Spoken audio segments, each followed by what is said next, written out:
Dear players, it has been quite a while. Welcome back to the ringed continent of Lorei'an, where the fates of the party known as Naseamba drives forward this narrative of God and man and spirits and celestials and the overcoming of one's own fate to grasp their own destinies in one's hand. Chronicles of Lorei'an, where we fight superhuman Spartan warriors with fire coming out of their heads and climb spiritual heavenly mountains and also go into your own soul to fight a death god that's been trying to take over you for the past 3 years. Last we left off, you all had arrived in the city known as Turusvain, where a bunch of bringers, these human spirit warriors, the epitome of human power, who had been standing, watching God over Thessalia at Bringer Shore ever since the dawn of man, from the terrors and giants that would invade from across the sea. These spirit warriors who had the ability to remove soul from body, manifest into weapons and chains, and would swing around with like great power and stride, overcoming these great monstrosities that plagued mankind. You had come here for a multitude of purposes. It would seem that multiple threads are converging here in Thessalia, particularly in the Heaven Steppes. Akil, you had been told by a vision, a dream by the Twilight Lady, that you were to come here and reach the Twilight Stargate at the top of the mountain, where the veil between mortality and divinity is thinnest, so that you may find out about your destiny and the path forward. Amorous, it was here that you first fell upon, let's just say, your very first mortality upon this plane, where you had landed, where you had forged your first life. Ness, it was here that the last remaining healthy tree of Melora, the Heaven's Hand, still stands, in which you have visited and which you have acquainted with some members of the ecclesiarchy, and also Ronax, having coming back home after a year and a half almost, back to Thessalia, back to Turusvain, and looking to also move further up north to Willows Creek, the city of your academy, and Dalasso, the capital city of Thessalia, where you are to meet back up with Master Logarius for the commencement of your graduation, having completed the task that he had asked of you. And so here we find ourselves inside of a temple, halfway up the tallest mountain in Thessalia, sitting inside of a dark cobblestone and marble room. A faceless, featureless statue stands at the furthest most end of the room. The only source of light illuminating this dark room is that in the center, in sort of like this upside down cone shape, sitting in the center, descending down these steps, a Shadakai barbarian sits cross-legged, giant slayer draped across her knees, and across from her, a bringer, Maximus Heavenbender, your spirit chain along this journey. He had brought you far into the depths of your own mind, far into your own memories, your own piece of the Shadowfell that was ingrained into you by Vendria so long ago. To the rest of you, Davos, Akil, Ness, Amorous, you are looking into this circle of deep meditation. The two of them sit opposite one another, eyes closed. You see from Maximus this orange spirit flame flickering up and through his body and shoulders, and in Nepenthe this greenish blue aura that seems to swirl and intensify each moment. You see sweat pouring down her brows, her eyebrows furrow. There is a look of intensity about her, almost like something something intense, something significant is happening within her. And all of you sit, giving your aid, awaiting for what happens. Rora, Nepenthe, last you were here, this is what you see. A great hall, a great expanse within the heart of the Shadowfell. You see mirrors, you see paintings in this great, vast, vertical hall that seems to extend hundreds of feet almost. You are standing at the bottom of stairs. You look around you and you see these paintings. They almost seem to ink and drip and melt into the scenery around them. You see that up on top of the stairs, a figure stands in which where we left off last time, the Raven Queen, Elena Greymore, the goddess of death, now reborn anew within your heart. Though not at the precipice of her power, she is weak enough. In fact, she may be as equal in terms of strength to you right now. She stands at the top of the steps. These flowing black robes with golden sort of necklaces and a crown above her head. This white porcelain mask. She looks down upon you as you come face to face with her. And where we had left off last time, you had held Giant Slayer up at her, declaring that this was the day that you would take control of your own destiny. She reaches a hand up, slowly removes her mask, and you see that staring back at you, though more finer features, less scars, less battle-worn weariness upon her face, an identical face stares back at you as she says, "So be it, if that is what you choose." She pulls out 2 sets of silver ivory daggers, and from behind her cloak, 2 sets of black feathered raven wings open up from behind, these 4 majestic wings as she stands staring at you down from the stairs. We now begin this very battle here. This is what you see. Nepenthe. She looks down at you. These shining, glimmering daggers in her hands. These wings that extend outwards. Her gaze pierces yours like a cold stare.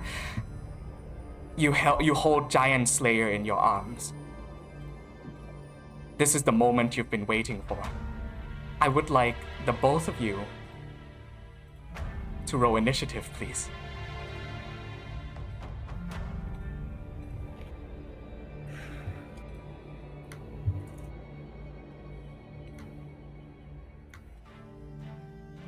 Give me 1 second here.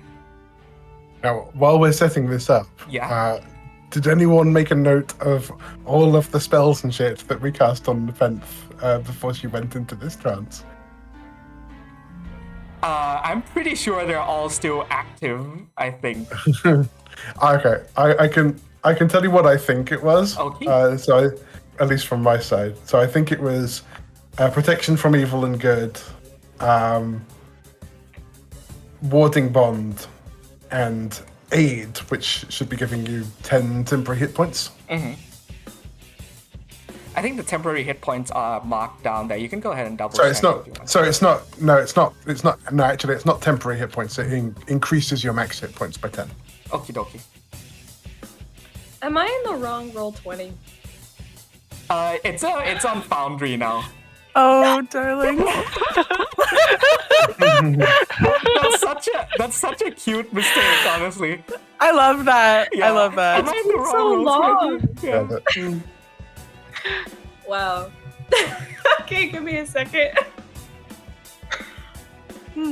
While we're setting this up then, while Rora comes back into Foundry and reintegrates herself, Ronax, you were making your way away from the mountain on top of Vorax, sort of like jetting along the now evening sky.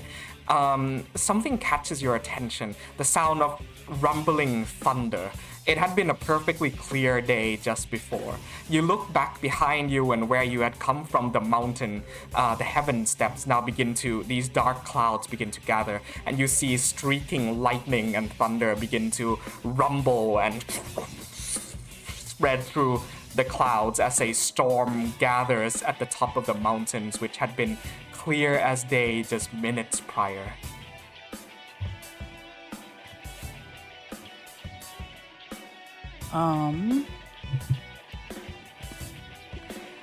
Let us actually revisit those in the chamber, in the temple, sorry, not that.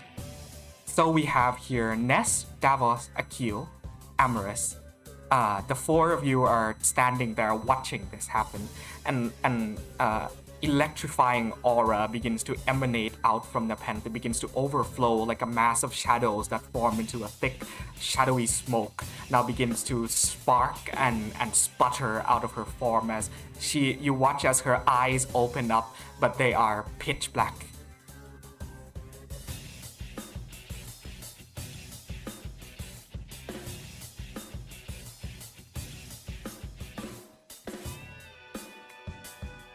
Able to get in just fine, Aura? I'm getting there. No worries. It's always so confusing because it's called Foundry, but you play on the Forge. Yeah, the Forge is the service where you rent the server to play Foundry on. Okay, but it's loading now. It's okay. Okay. God damn This it. is happening in her mind, Roddy. If I were to scry, would I be able to see what's happening? Are you speaking as Amaris or someone else? Yes, as I'll Amaris. tell you what's going on in here. It just it's a big screen that says loading. Yeah. She's rendering. The whole memories is a low Can I render in? You could actually. Do you have scrying available to you? I do have scrying available. Yes, you could. Cool. I will set up a little ritual and attempt to scry while this is happening. Yeah. To see if I can give aid throughout this at any point. So describe what happens as you conjure this orb within your hands, and it sort of projects the image outwards, either in your mind's eye or outwards, because you have the capabilities of a bard, which we have flavored in that way, out towards the other people in the temple of what is going on within the Hall of Memories. I think that he kneels down and has a little ritual with incense and these candles, and cuts his hand and squeezes out some golden ichor of blood onto a dagger, and then uses that dagger to basically cut a tether through to see. Okie. So Ness, Akil, and Davos as well. You see this happens, and as this streak and break across reality almost opens up, you see a glimpse into what is happening in the mind of inside of a different plane, as her spirit has been taken out of her body and sort of thrusted into this otherworldly place. You see confronting her at the top and bottom of these stairs. You have rolled initiative. You see that there are a couple of steps up from where you are to be able to reach her. She seems to be staring you down with both of these daggers in hand. You are the first to act, Napen. Please go ahead and tell me what you would like to do in this instance. Also, to remind you, you have your armor, and the only weapon you have available to you right now is Giant Slayer, because that is the weapon you had chosen. Mm-hmm.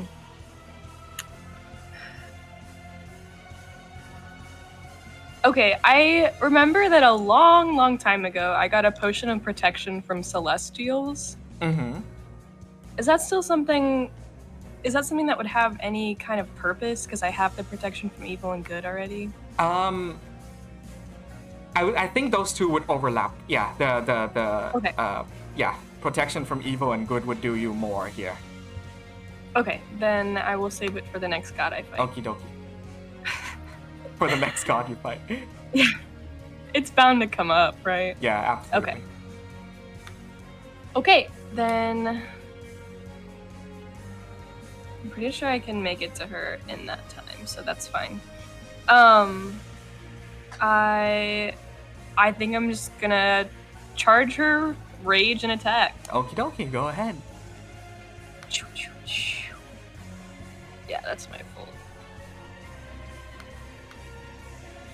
Okay, I do need to roll. Also, new thing with what I've done with Foundry here, if you could actually left click on her before you roll your attacks and something cool will happen. So left click on her and a target like sort of mark should appear. There you go. Now we roll for your attacks. If you go into your inventory, you'll be able to just click on Giant Slayer there.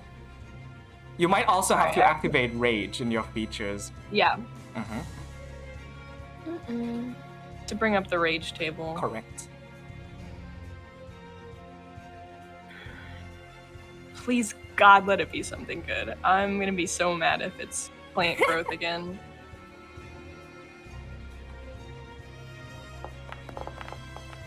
Ooh, 10. 10? I don't even remember what 10 is.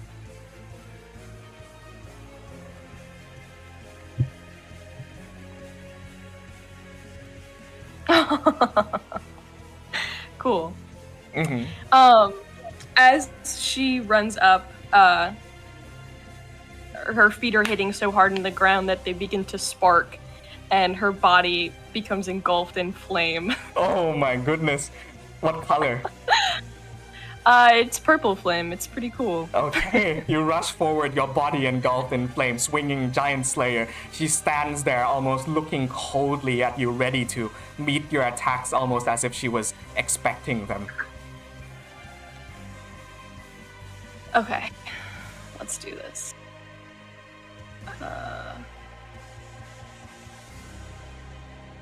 Come on. There we go. Roll attack.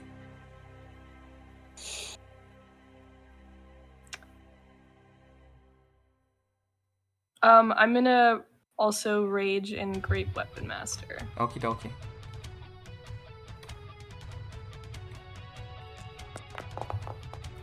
That's a natural 20 on your first hit.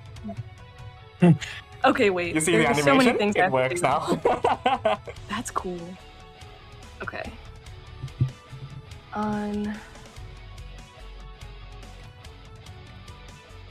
Okay, I can do that. Great.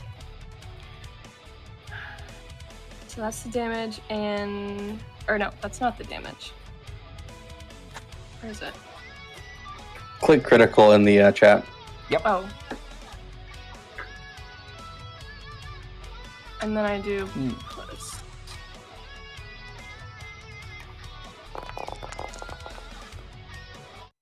Nicely done. 28 slashing damage. He is actually going to go ahead and uncanny dodge that, reducing it to 14. Okay. Also, the error messages should not be popping up anymore. Do tell me if they do. Okay. No, they're much better now. I haven't seen any. That's great. I removed something that was messing with it, so it's now fine. Okay, that's your first attack. You run up, swing Giant Slayer.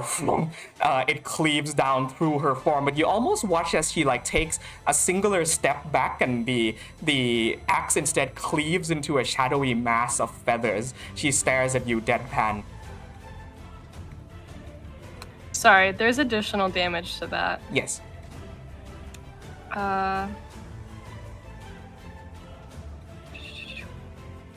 There's another 3 fire damage to that, which she takes 2 of, I assume, or 1. Okay. Cool. Now I can do this. Okay, I'm going to attack again. Oh, no. I'm gonna do Great Weapon Master and Reckless again.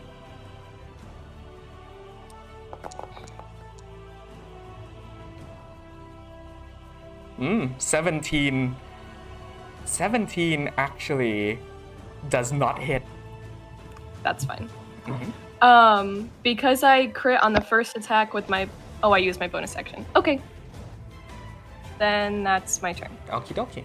On her turn, you see she twirls these two ivory daggers in her hands, and she is just going to stab down twice on you on both of your shoulder blades, where both the ravens are on your shoulders, actually. With the Grave Maiden's Whisper, goes ahead and makes 2 attacks. First one being a 32. Second one being a 26. Cool. Yeah, those hit. But she does... She takes fire damage with each of those attacks. Okie dokie. How much? First one... 5 and 7, so a total of 12 fire damage on each of those attacks.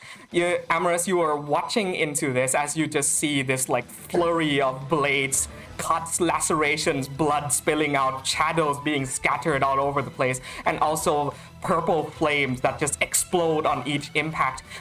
So depends on that first hit, you take 8 piercing, half to 4, plus an additional that would be 2 psychic damage.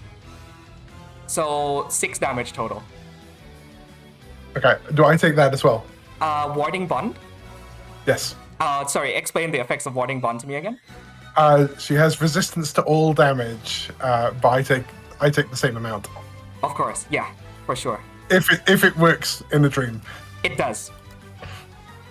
The other question I have for you is she an aberration, celestial, elemental, fey, fiend, or undead? She's or does definitely God one of those things. has disadvantage on attack rolls Awesome. while I keep concentration then. Okay. I will remember that. So we'll consider that first 2 rolls, the first hit, and we'll roll again with disadvantage for the second hit here, with the Grave Maiden's Whisper.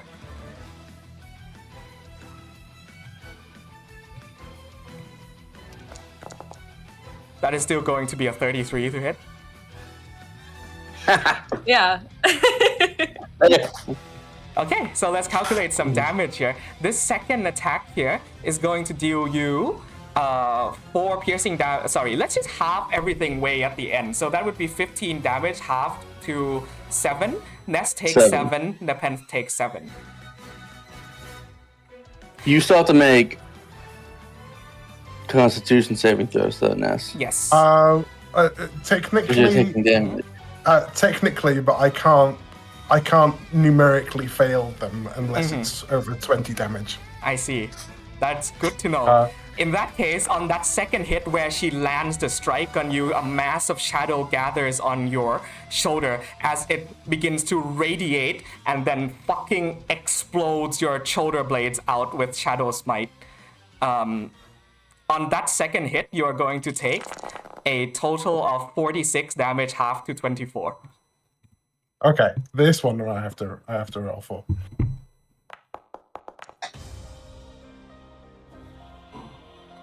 That should do it. Yeah. Okay. Cool. Still, Warding Bond stays up, yeah? Yeah. Okay, so 24 more damage, Nepenthe. After those 2 blows hit, she digs these daggers deep into your shoulders. She comes face to face with you an inch apart and says, "Do you feel them, girl? This is the pain I have felt my entire life. And you are going to relive each and every moment today alongside me. One of us makes it out today, and it will be me." She pulls the daggers from your shoulders, and she disappears into a mass of black feathers, reappearing 30 feet behind. You watch as her wings, they begin to feather, and with each feather that begins that like makes its way departing from her wings becomes a raven, as crows, ravens, black birds now begin to swarm the entire area. We'll get to what that does next turn. We now go back to your turn, Nepenthe. Make me a perception check if you could. By the way, can I do a lay on hands on myself? Yes, you can. You see the finger that so Ness has the ring on one hand that's connected to Nepenthe. And you see him clenching that fist and gritting his teeth. The rest of you see, as this is going on, these lacerations, these cuts begin to appear on Nepenthe's body in I was about to say in real life, in the real world.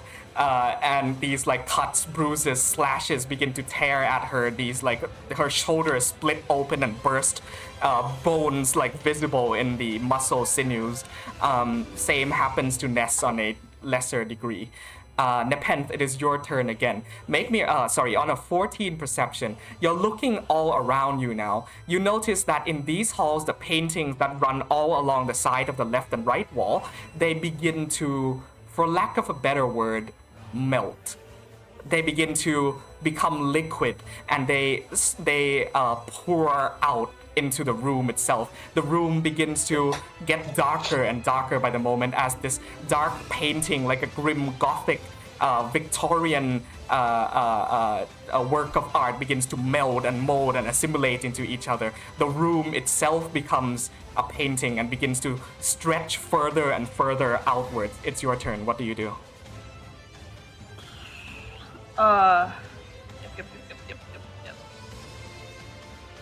Does this remind me of the swarm of ravens that I can call? It is the same effect.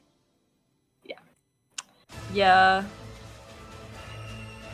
By the way, I just realized Nepenthe should have gotten an extra attack last turn because he crit, and she has Great Weapon Master. Yes, I used my bonus action already. Okay. Never mind. I also thought that. Well, I don't want to run in there, but kind of the only thing I can do. The rest of you, thank you for being patient. I promise I have something for you later. Okay. I'm just gonna have to go for it. I'm gonna run at her. Okay. Nothing else for it. Here we go.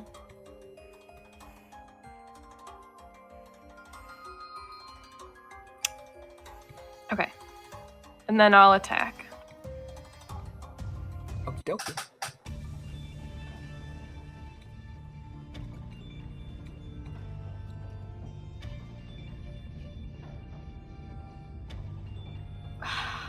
I'm gonna do the same Great Open Master Okay. and Reckless.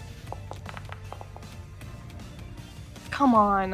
That's going to miss. You swing, but this time she's too fast. You have the same build, this almost exactly same face, but she's more agile, you're more strengthy. You swing down, Giant Slayer crashes into the cement of the ground. She dodges off to the side, still keeping her stare directly in your eyes. Okay, I'm gonna Reckless without Great Weapon Master. I Okie just dokie. need to hit her. That is a 19, which hits. Go ahead and roll damage. Thank God.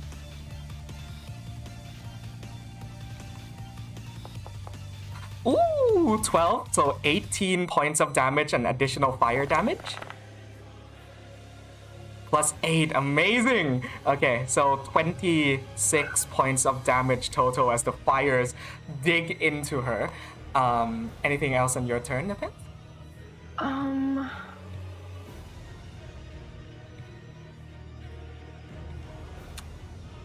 gonna... Oh wait, there's... No, I'm done. Okie dokie. Hang on a sec.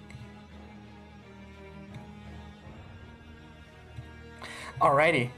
Coming back to her turn now, the feathers begin to fully form into a swarm of ravens, which dig and tear at your flesh as 100, almost 1,000 birds begin to swarm and fill up the entire room. The paintings melt more and more and more now. I need you to go ahead and make a Constitution saving throw for me.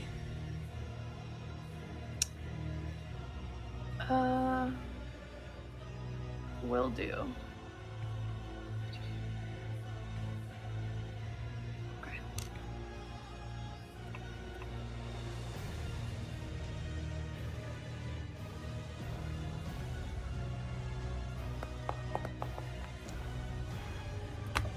Okay, that fails.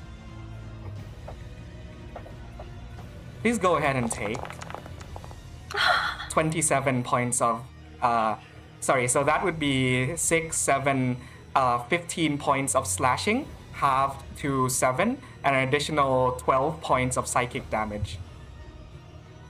Also halved? Also halved. So how much damage total? I guess that would just be 27 halved, so 13. 13, yes, thank you. Okay. The blood in which she has stabbed you earlier, you watch as they begin to be drawn into the daggers themselves. The daggers become longer. They grow as they feed on your life.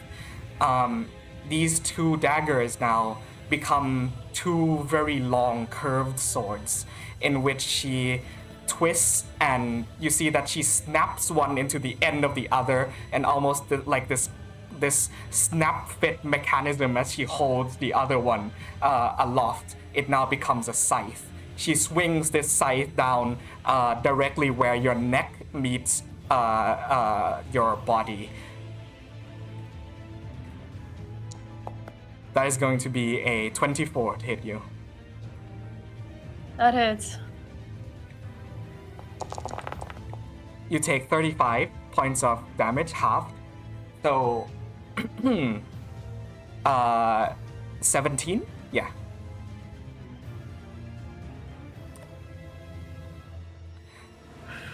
And with this attack, she once again disappears into feathers and moves back 30 feet. This is what I ask, Nepenthe.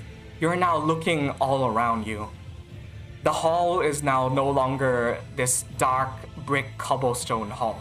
The paintings have completely merged with this place, and it has become a bunch of colors and these dark ink that sort of blends into the environment like a dark tunnel of black ichor. She disappears into this ever-stretching darkness.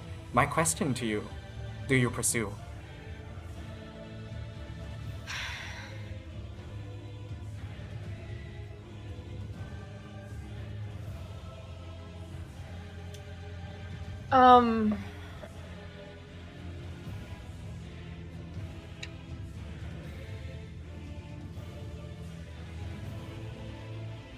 No.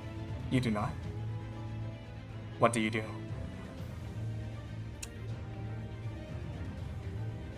I look it up for her, and I kind of stretch a little. I hold the axe, and I say, "That's funny. I didn't think death ran from anybody. Death waits, actually." And I just ready my axe. Okay. You cannot sense her. All around you, there is only darkness, ink, blackness. I need you to go ahead and make a charisma saving throw for me. Her voice rings in your head. Death does not wait. Death comes for whoever she pleases. Precisely why I am here, and why you are here, is because we ran. You ran, didn't you? From those shadows that pursued. From your parents. From your own fate. From your friends. You're running right now.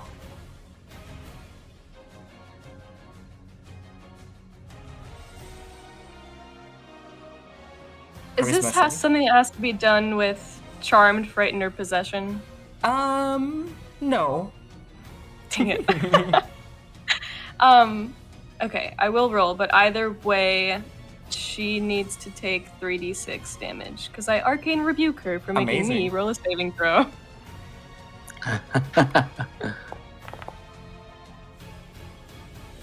That sucks. Anyway. Fuck! I'm rolling terribly today! That is fine. It's fitting. It is fitting. We love when dice tell a story. I don't like the story. over.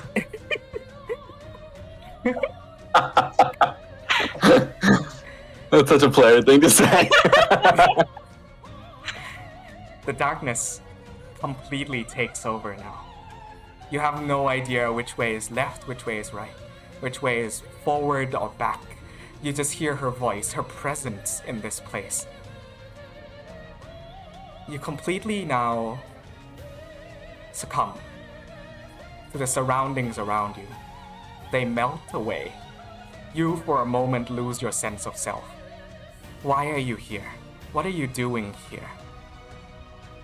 You hear sounds behind you. Barking, ravenous growls of beasts, and these paws that run up from behind you. You get this overwhelming sense of urge to flee, to run, despite just judging her for it a moment before. Your body moves almost out of your own volition. You dash forward into the darkness. These things pursuing you from behind. Bit by bit, the painting begins to form. The ink now merges with the room. You are no longer in a corridor. You are in a forest. These thick trees, branches begin to sprout out from all sides. This thick canopy, sunshine radiating down from above. You notice your body changes. It's less muscular, less scarred. There are less tattoos on your body. Giant Slayer, for one moment you were holding, becomes a great sword in your hand. Your body is slimmer, thinner, younger. You run through this road. There are things pursuing you. We delve into the first memory. Oh my god. This opera music is hitting. The Raven Queen now becomes not even a concern. You are reliving a moment in your life. You are being pursued by shadow hounds as you were countless times before. I have went through now the process of recreating the Penth at level 2. So I would like you to close down your character sheet, Rora. And for going forward, whenever you would open the Penth's character sheet, I would ask you that you double left click on her token. Now, my dear players, for the rest of you, it would be incredibly boring if I were to drag on this 3-hour-long session and have the rest of you with nothing to do other than watch a battle. And so I have taken it upon myself to have you participate. You will see that in your memories folder, in the enemies section, there are shadow hounds. For everybody except you, Roy. And for Alex, I have a gift for you, something special. For you, Alex, you are in control of something called the Hulking Shadow. So with that said, I would like everybody to go ahead and roll initiative, please. Where's this memories folder? I don't know what I'm doing. It should be in It's in actors. Mm-hmm. Actors. If you do not want to, I've made it even easier for you. You don't even have to open up the character sheet. If you left click on the token of one of the hounds, a sort of bar shows up underneath the what's it called? The combat tracker, and it shows like inventory features, attributes. So if you just go into your inventory, there is a bite attack in which you will be able to roll straight from the page without having to go into your character sheet at all. Let's assign some roles here. Amir, you are Shadow Mastiff 1. Golf, you are Shadow Mastiff 2. And Joe, you are Shadow Mastiff 3. With Alex, you are Hulking Shadow 1. And with that out of the way, you are able to click on the little red dice icon on top of the combat tracker. So if you would go ahead and roll initiative for the beast in which you control for me, please. By the way, are we supposed to see a map ready? I don't know. Yes, you are. Oh, except you, Roy. You're not going to see anything for the moment. I don't see shit. That makes sense. Yeah, for the moment. I'm stripping vision away from you just for a little bit. Good. And just to be clear, because I had to look at something really quick. We're with or against her? I'll explain in just a moment. Okay. Thank you. I remember this session. Nepenthe, you are running for dear life. Taking down the Raven Queen doesn't matter to you. You have a great sword in hand. You have cuts all over your body. The branches and thorns have torn at you from all directions. You see a clearing. Go ahead and make a perception check with me with the stats of level 2 Nepenthe. Perception's probably the same as the stats of level 12 Nepenthe. I think so, yeah. Far beyond. Where's Nepenthe. initiative? Where's initiative on these character sheets? It should have already shown up, I think. Yeah, it's up at the top on the dice. Yeah. So you see 20. You can also click on the crossed swords icon on top of your chat, and it will show the initiative order there as well. So, Okay. Alex, since you're last in initiative, I need you to go ahead and study this creature's stats here real quick. Okay, so here's the scene. Nepenthe, you are running for dear life. You see far beyond you at the edge of this map about, we'll say, I don't know, 130 feet away, you see the walls of a city. You know that if you get into those gates, you'll be safe. For the rest of you, you are ravenous, hungry shadow hounds. Something has drawn you to this mortal, this thing. You know that if you consume her, you will become more powerful. You are creatures of darkness. You are hunting her down, and you have been chasing her for the last 6 hours. Alex, you are a mass of shadows which has been conjured up to follow this scent, this smell of the Shadowfell. It reminds you of home, and you feel like you must crush it to pieces. You are looking for her. You do not see her right now, but there are sounds coming from the westward direction. And with that, Shadow Mastiff 1, please go ahead. It is your turn. You are the one here by the riverbank. Quick question. Yes. Are we all invisible because of Shadow Blend? What's the light situation? You are invisible until you come onto the road. Okay. So the road is lit. Yes. Shadow Mastiff 1, guys- I believe, is Amir? Yes. You muted Amir. Oh, Yes. sorry. So 1 Amir, 2 yeah. Golf, 3 Joe. Okay. By the way, Roddy, this is very cool. Thank you. All right. So the road in this case would be like, oh, that's not what I want. Maybe that is what I want. Whatever. I will. There we go. It's like right there, right? Yes. Okay. Just double checking. Golf, yes, you can communicate to each other in Shadow Hound language. Okay, so I am going to. Oh, how do I think I fucked up. I don't know how to move. There we go. I'm gonna go up there.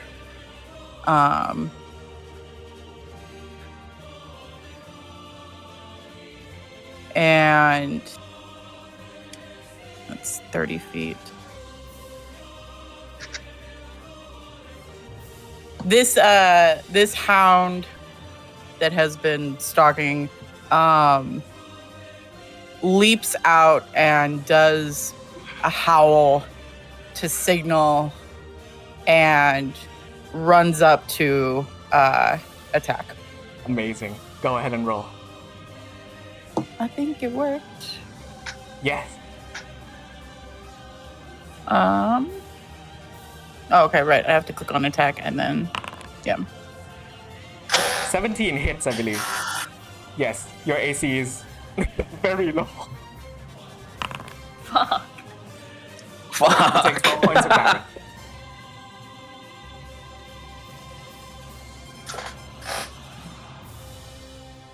Oh, me. Yes. Oh, Yes, Sorry, you. wait, how much? 12 points.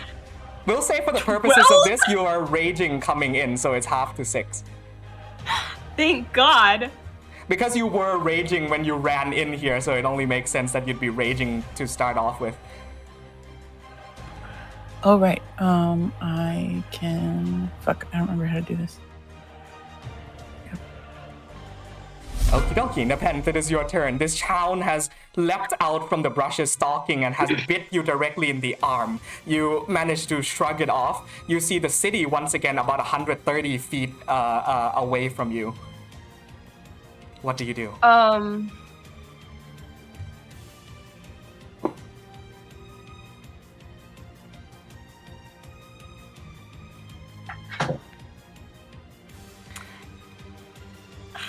Not to steer this in any particular direction, but when you are replaying these scenes, I want you to get into the mind space of what she would have been doing at that point in time. Yeah. I'm going to take the dash action. Okay. I'll take the opportunity attack if I need to, but I'm booking it. Okay.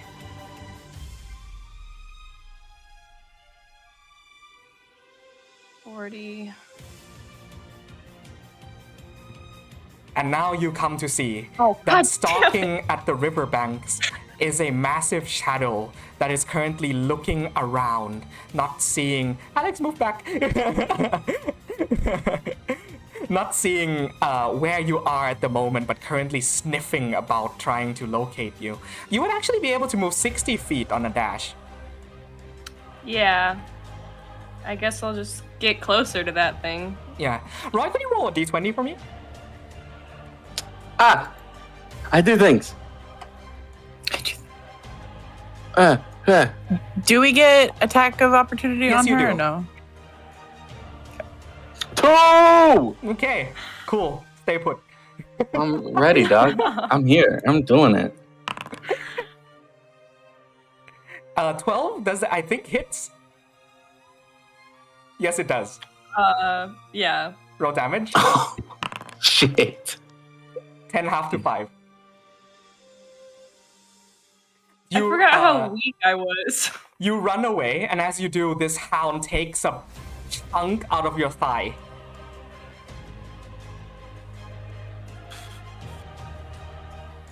Okay. Oopsie, Alex, I'll just return you here if you don't mind. Oh, on your turn. I've got a little... Yeah, you've got a little fun flavor thing. Oh, yeah? As you're running... Can you mute your mic? As you're running, you hear this, like, guttural... Hunger. Oh. Come back. I need...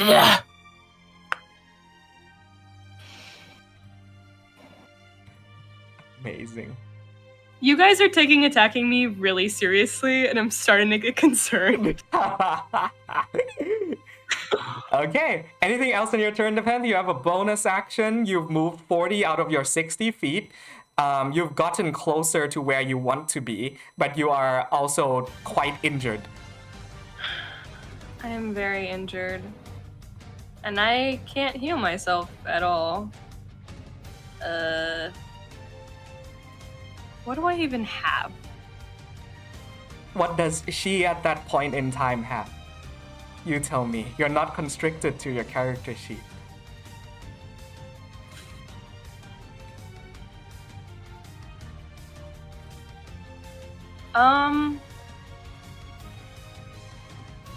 I think I'm gonna use my bonus action to teleport another 30 feet forwards. Okay. Huge. Because I'll now have resistance to damage for the next turn. That'll have to just be fine. Okay, that's it. Okey-dokey. All right, Shadow Mastiff 2. So Goff, it is your turn.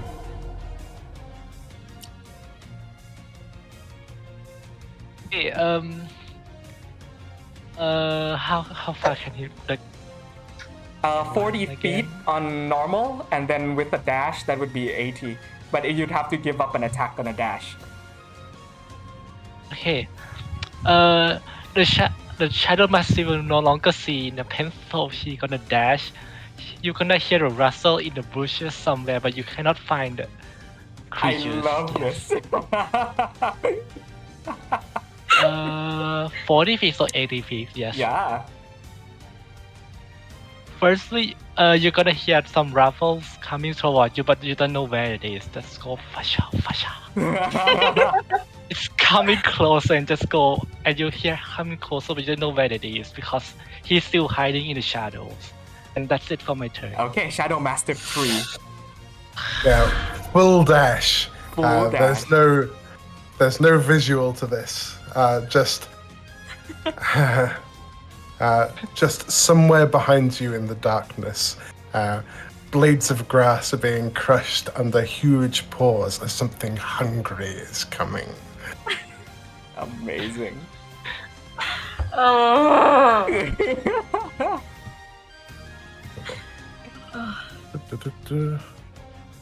Just all your good friends tormenting you. Yeah, just my friends attacking me really seriously. The worst part is I literally have like nothing. And we love Baby level in a 2. pen. To go from level 12 to level 2 is... It's a thing, isn't it? Okie dokie, you moved, Joe. We now go to Hulking Shadow. Alex, if you could please roll me a perception check with this creature's stats. I'll give you advantage. The scent of the Shadowfell lingers strongly in a certain direction. You are strong, deadly even, but your senses are limited in this bright forest. You said I'm getting an advantage? Yes. Oh, if I could remember how to use these things. I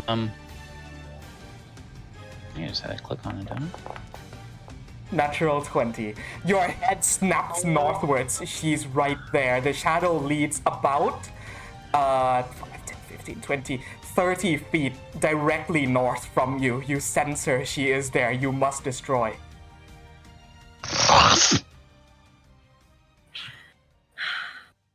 Where? Oh, man. I'm forgetting how to do anything with this right now. Sorry. That's okay. If you click on your token, you can use WASD to move as well. It's not letting me do anything. Sec. 1 sec. Memories. Enemies. Hulking Shadow. You are the There we go. owner. There you go. 2, 3, 4, 5.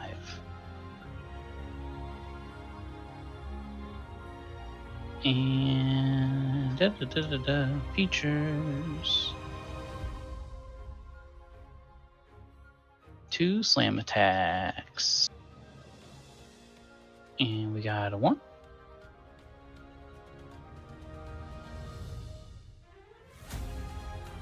Roy, go ahead and roll 2d20 for me.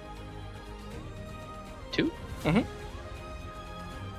No, he said to Roy. Sick. Oh, Roy. Okay. I get to roll twice. Yes. 18 and Amazing. 15. Yeah. And I'm doing one more. So the 26 hits. Well, Jesus. Except, what type of creatures are these again? These are... The Hulking Shadow is undead. At a disadvantage then. Oh. Well, If I rolled the memory is constrained to the spell still? It is. Well, Awesome. in this case, I did roll 2 26s. That's okay. So we'll take that as the first Man. hit, and then for the second one, you just roll with disadvantage. Oh, wow. That would have been a nat 20. Holy shit. Another 18 as well. So roll damage for the first one. I might die. You got a cat at least? So that's 14 half to 7. And then there is apparently a saving throw. Oh, we'll omit that for the time being. Oh. Yeah. Oh, I think Yeah. Wait. That's something that she has to make, but not for this particular instance. Yep. Mm-hmm. Have you been Kristen? Have you been halving damage? So that 7 would have been 14 would have been halved to 7, which would then be halved again to 3 from the warding bond. Oh. I need to click on the thing again. 1 second. And then what other damage have you taken? I'm just keeping track of Ness's hit points. Yeah, another damage roll, please, Alex. Working on it. Yep. Don't bite that. Don't like that. Sorry. Are you telling me It's making me roll. It's making me roll another attack, so That's fine. I'm doing that. Just roll damage. Cool. That is my That would be 19 Jesus. halved to 9, then halved again to 4. 4. So I'm imagining that Nepenthe watches as this thing just saunters up to her and lifts up one hand, and then the other hand. Amazing. At the Hunger, end of this consume. round, at the end of this round, something happens. Nepenthe, you watch as from the city gates itself, rushing open, like bursting through a door, running towards you, you see the shape of a minotaur, clad in sort of blacksmith's apron, wielding a hammer in his hand. Roy, please roll initiative for Grun. Oh God, I'm playing Grun. Oh, Yes, you sick! are. Fuck. Down. And let's go! My big boy. My big boy. I love him. Please take him where's off my initiative hands on and this say again? whatever you want, do whatever you think you would do. Grun had come out for groceries this morning, for smithing a blade actually, and he had heard noises coming from the west gate of fuck, I forgot the name of the elven city that you were in session 0. Oh, Darkanus. motherfucker. Darkanus. Yeah. Yes, that's it. And I would not have gotten that. he had rushed where's out. initiative? So you see that his picture popped up there on the top of the screen. There's a red dice icon that Yes. you can click on. Oh, okay, sorry. Do so Thank with you. advantage, actually. I lack permissions to update actor. You do? Did that work? Yes. Okay, never mind. Chilling. Okay, cool. You are owner. Yes, Thank you. done. Cool. 10. Okay. You want him to roll with advantage, right? Yeah, could you actually roll initiative again? Take the higher one? Okay. I don't know how to do it again, so I'm just gonna roll it like yeah, this. and I'll change just, the number manually. Quick. That's okay. That's fine. You're 10 still. Okay. 6. What does Grun say, rushing out of the city gate, seeing this poor lady being just smashed to God. pieces by shadows? I think that it was. He already kind of has done most of the reacting, seeing whatever this was, probably within the gate and hearing it. So he rushes through, and he has a. Let's check a great axe. So I think he pulls out a great axe and kind of slams the hilt of it into the floor, and looks at this creature of whatever this is and says, "You shall step back from the gates of Darkanus." Let's go. Top of the round. Shadow Mastiff 1, it's you. Let's see. I have quite a ways to go Yes. here. So I am just going to dash. Okie dokie. So as she runs, this hound just bolts after, and Nepenthe behind you. You hear just the absolute beating of these paws against the dirt, and the deep, like, visceral breaths of this creature that is not even technically, well, I'm putting flavor on this, I don't know, living, as it moves like water behind you. Like leap, leap, leap, and the shadow forms and arcs and weaves behind you. And it catches back up to you pretty easily. That is my turn. Okie dokie. So we now go to Shadow. We go to young Nepenthe. Okay.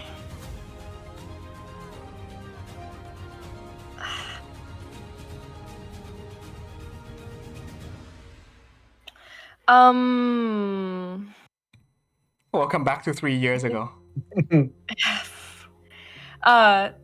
Nepenthe looks at Grun and goes, despite being horribly injured, heavily bleeding, goes, please stay back. No one else has to get hurt, okay? And she's gonna swing on the huge hulking thing. Okay. You have a great weapon master too, I think. At level 1. That was your level 1 feat. Yeah. That feat is gone places with you. Yeah. Day 1. Am I gonna great weapon master? Yeah, I will. Okay. Cool. I love your commitment to that feat. It's so funny. It's just Nope. Let's hope it gets better throughout the night because oh boy. Yeah.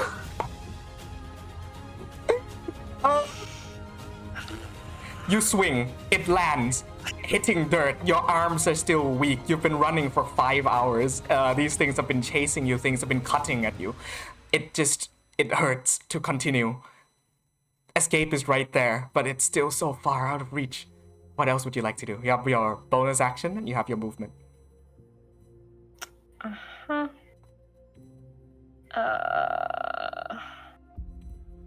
Except I'm in combat with them, so I can't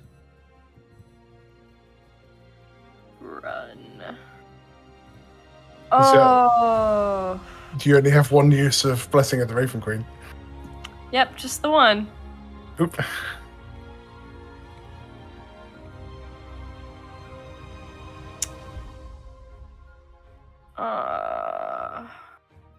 Isn't your proficiency bonus 2? It should be 2 uses. It should be 2 uses.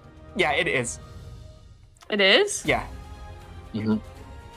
We changed at some point from the old version to the newer one that gives you more. This was a import issue. You have 2 uses. It's equal to your proficiency bonus.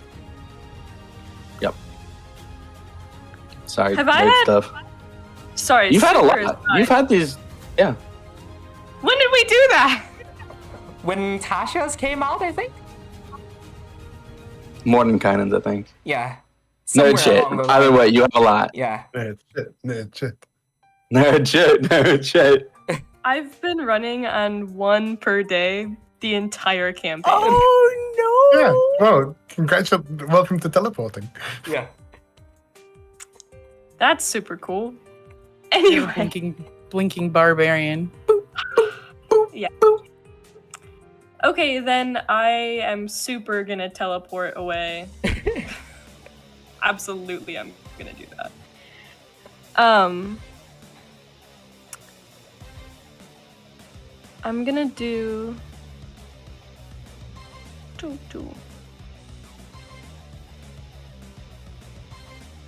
I'm gonna get. Yeah, I'll go the full 30 feet, and then I'll look back and tell Grun, look, let's just get out of here, okay? And I'm gonna also book it another 30 feet. Okay. We get a moment of 1 round of Shadow Mastiff hulking Shadow versus Grun. Let's see how this plays out. Cool. As Nepenthe runs back and you come across the city gates, these great massive iron bars that are still closed. You run up against them, looking back behind you. Shadow Mastiff 2. It's you. Hey, Grun will hear some kind of rustle into the bushes. Fasha. He does not see where the shadow is coming from. How do I get an opportunity attack? You said we were visible on the road, right? Yes. Yeah. Which is So if I come out, I'll give you advantage on that strike since you're technically running and coming out of invisibility. Oh, okay. Yeah.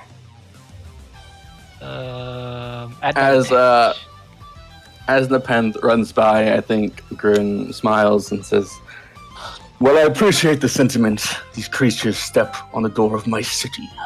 And turns and then gets a bite on the arm. Roll damage. Golf. This is my best impression. And you must make a saving throw for prawns as well. That's only for Strength? smaller creatures. He's huge. I'm a big boy. wait. Yeah. I didn't realize that was a thing. I think it is. Does it And I'm gonna specify? reposition.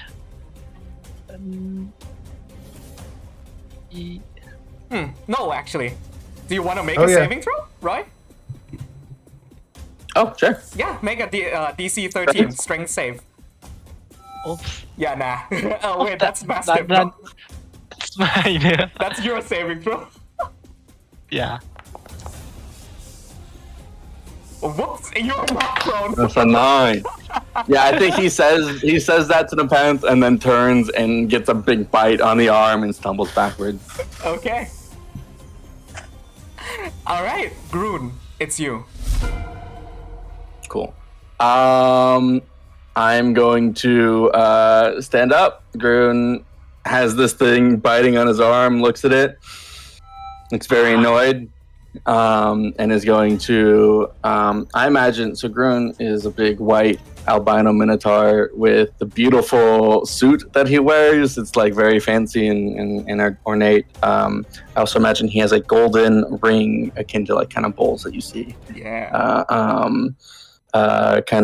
Within his nose, and that ring is enchanted with runes across all of it, and his eyes start to kind of glow red as he looks at this creature on his arm, not really mad at the pain, but more that they are the offense that they bring to this great elven city, and will look to the other creatures that are threatening his city, and then look back at the one chomping on his arm.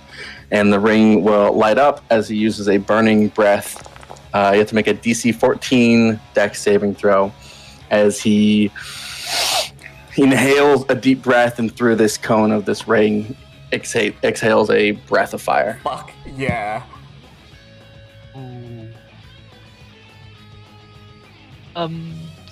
What kind of saving throw again? Dex. Dexterity.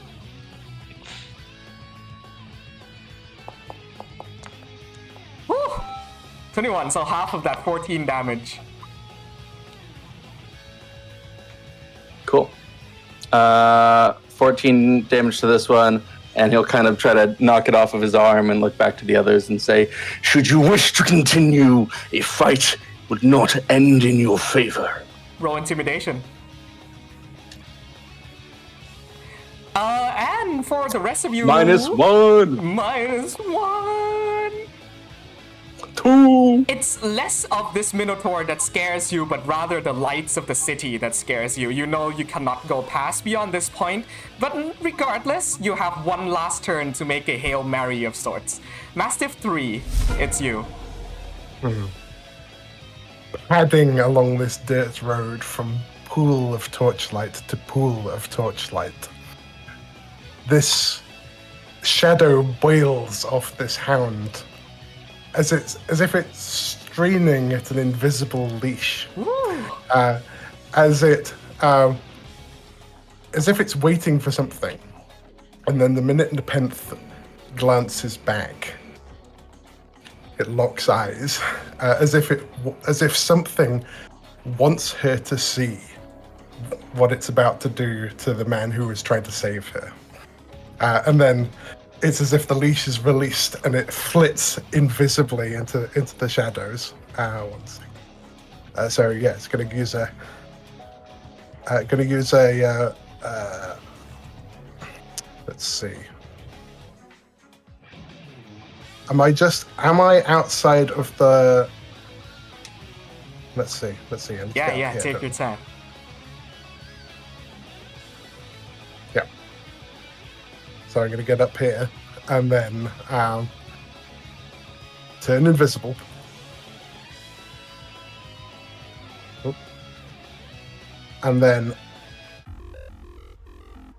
I'm leaping at Groon, going straight for the jugular. Okay. All right. How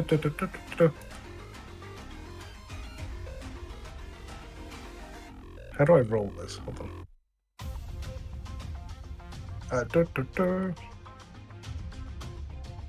There we go. Okay, there we go.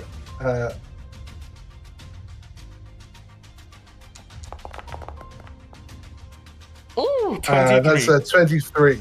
Yeah. Okay. That hits. Oh, And then he what's needs to happening? make needs to make a saving throw. 7 piercing. 7 piercing damage. So a strict saving throw.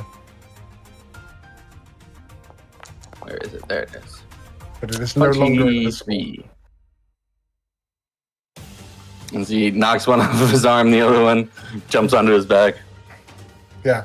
So this shadow coalesces into this hound with its teeth in his shoulder as he turns to try and shake it off. Okay. That's what's in. All right. Hulking Shadow, it's you. Last round of this particular encounter.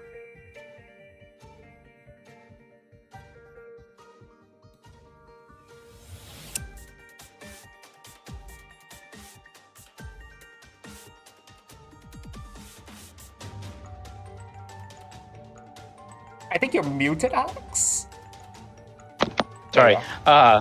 He's just going to kind of storm through the little bit of fighting taking in front of him, ignoring them, and I'm sure that Groon just feels this unearthly chill pass through him as the shadow kind of just mists around his body as it ignores him. And it just says, "Consume!" And we're going to do the big bonks. Okay. Am I still getting advantage on these? You have disadvantage, yes. Disadvantage. Okay.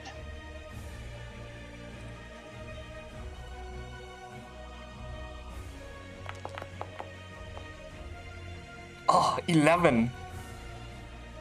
Does an 11 hit? Just misses, I think. Yeah, because I'm level 2. Oh, yes, it does. Wait, does she have unarmored?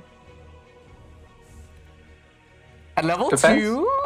I don't think so. Yes, she does, actually. She should. 10 plus your dexterity modifier plus your constitution modifier. So your AC should be equal to 10 plus 1 plus 3. So that would be so 11 14. plus 3, 14. 14. So that first hit misses. Yep. Roll again, Oh, Alex, with disadvantage.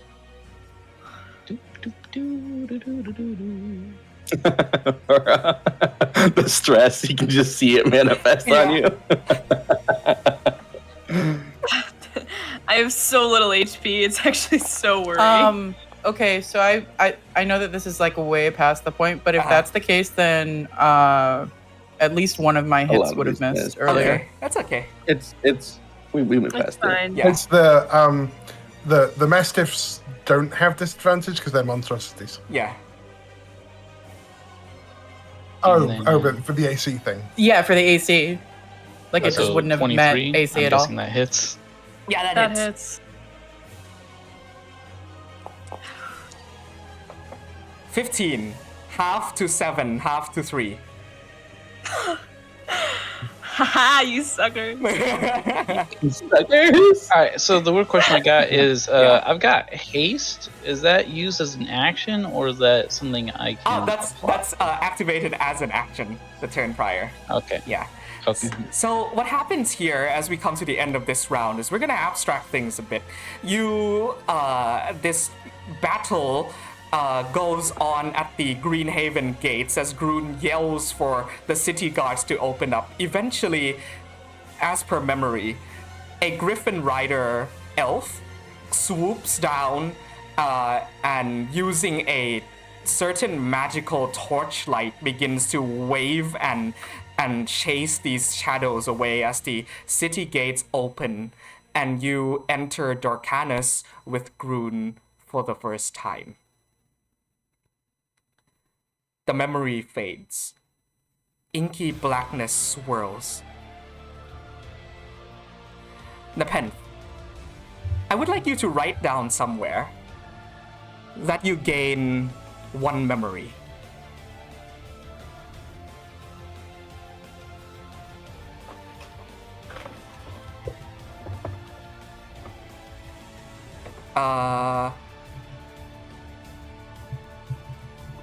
There we go. It now fades. Your consciousness draws backwards, almost like into a bird's eye view of an observer. You feel this insatiable hunger within you. It is the same forest now, but you're looking down. There is a figure running through, but it's not you.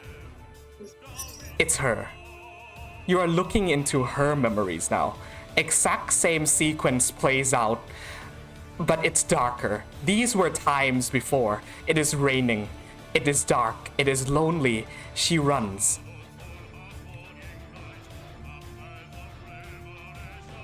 Let us flip the script a bit, friends. Rora. Now you control the shadows that pursue. I would like you to go ahead and run down Elena Greymore. This is the woman you see running through the path. Her gaunt gray features, her black robes. This is the woman that would eventually become the Raven Queen. Let's go ahead and roll initiative.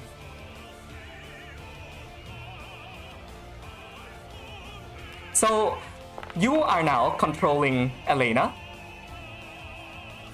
Oh wait, sorry, you are now controlling the shadows and I am controlling Elena.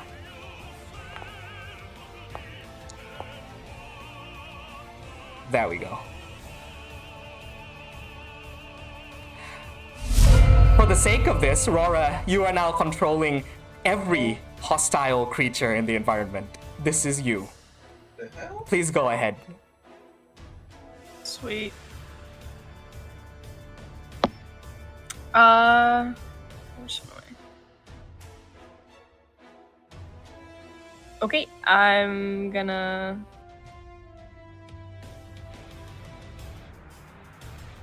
I don't have them in my thing. You do not? 1 second. I have Memories. other enemies. I've still got control over this token. That's okay. I can give her control right now real quick. Rora, owner, done. You now do. Sweet. Cool. Yeah. I'm gonna run up to her and attack.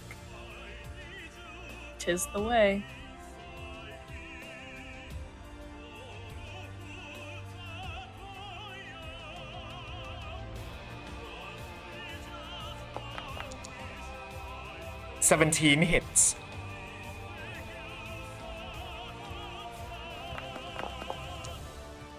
Seven damage. Next.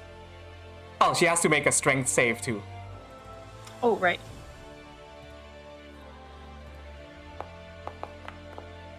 She fails.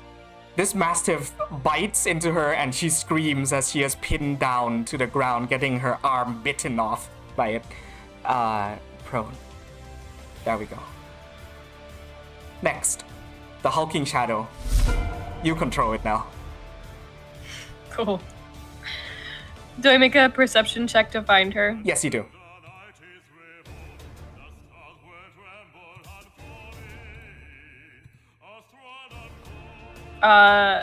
Disadvantage, advantage, normal? No, advantage actually.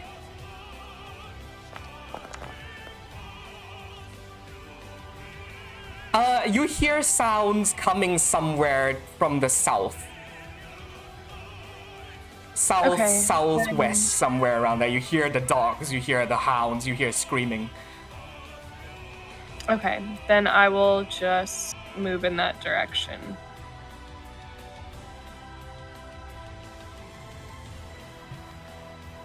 And that's my turn for that thing.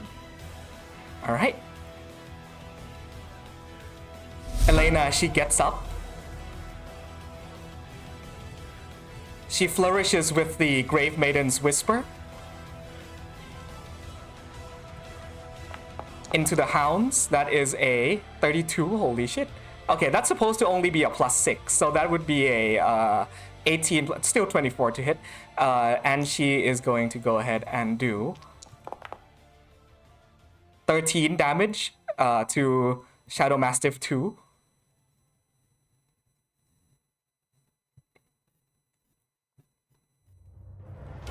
There we go. She then is going to take that attack of opportunity as she runs 25, 30 feet this way, right past the hulking giant shadow. So go ahead and roll another bite attack for the Mastiff there.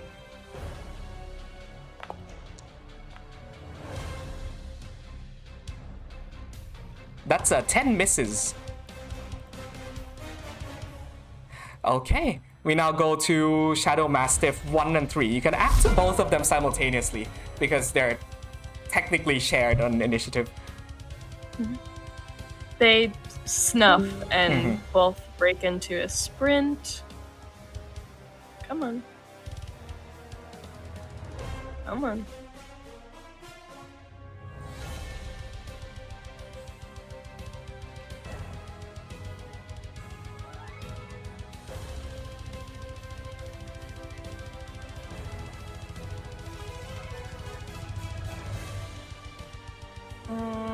Okay, I don't have control of 3, so whoever has that one, just move it over there. Gotcha. We'll assume here? Yeah. Cool. And they're both going to attack.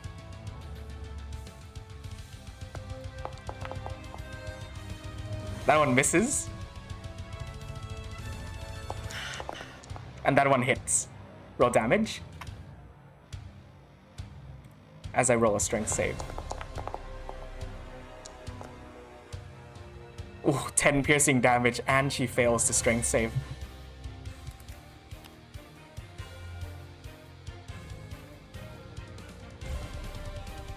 I feel kind of bad. She's screaming, she's wailing, she's holding back the tears, gritting her teeth down as she's being mauled down on the floor, getting her flesh torn by these very same dogs. We now go to back to Shadow Mastiff 2.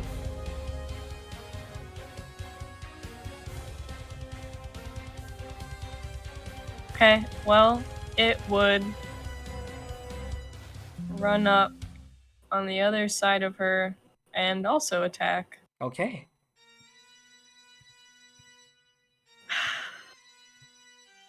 I feel really bad about this. This is with advantage. What if she just dies here?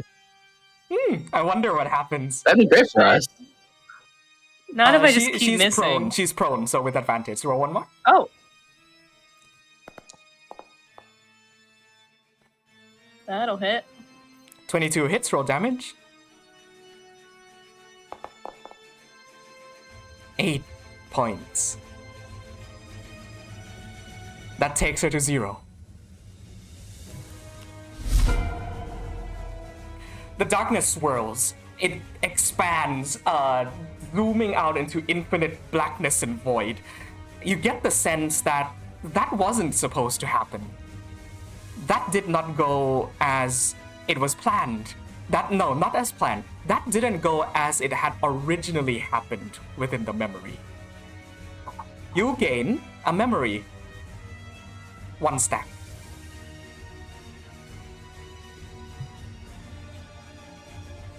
And she, in turn, loses 1. The sequence of this memory fades. And now we truly come to see the stakes of this battle. And just 1 second.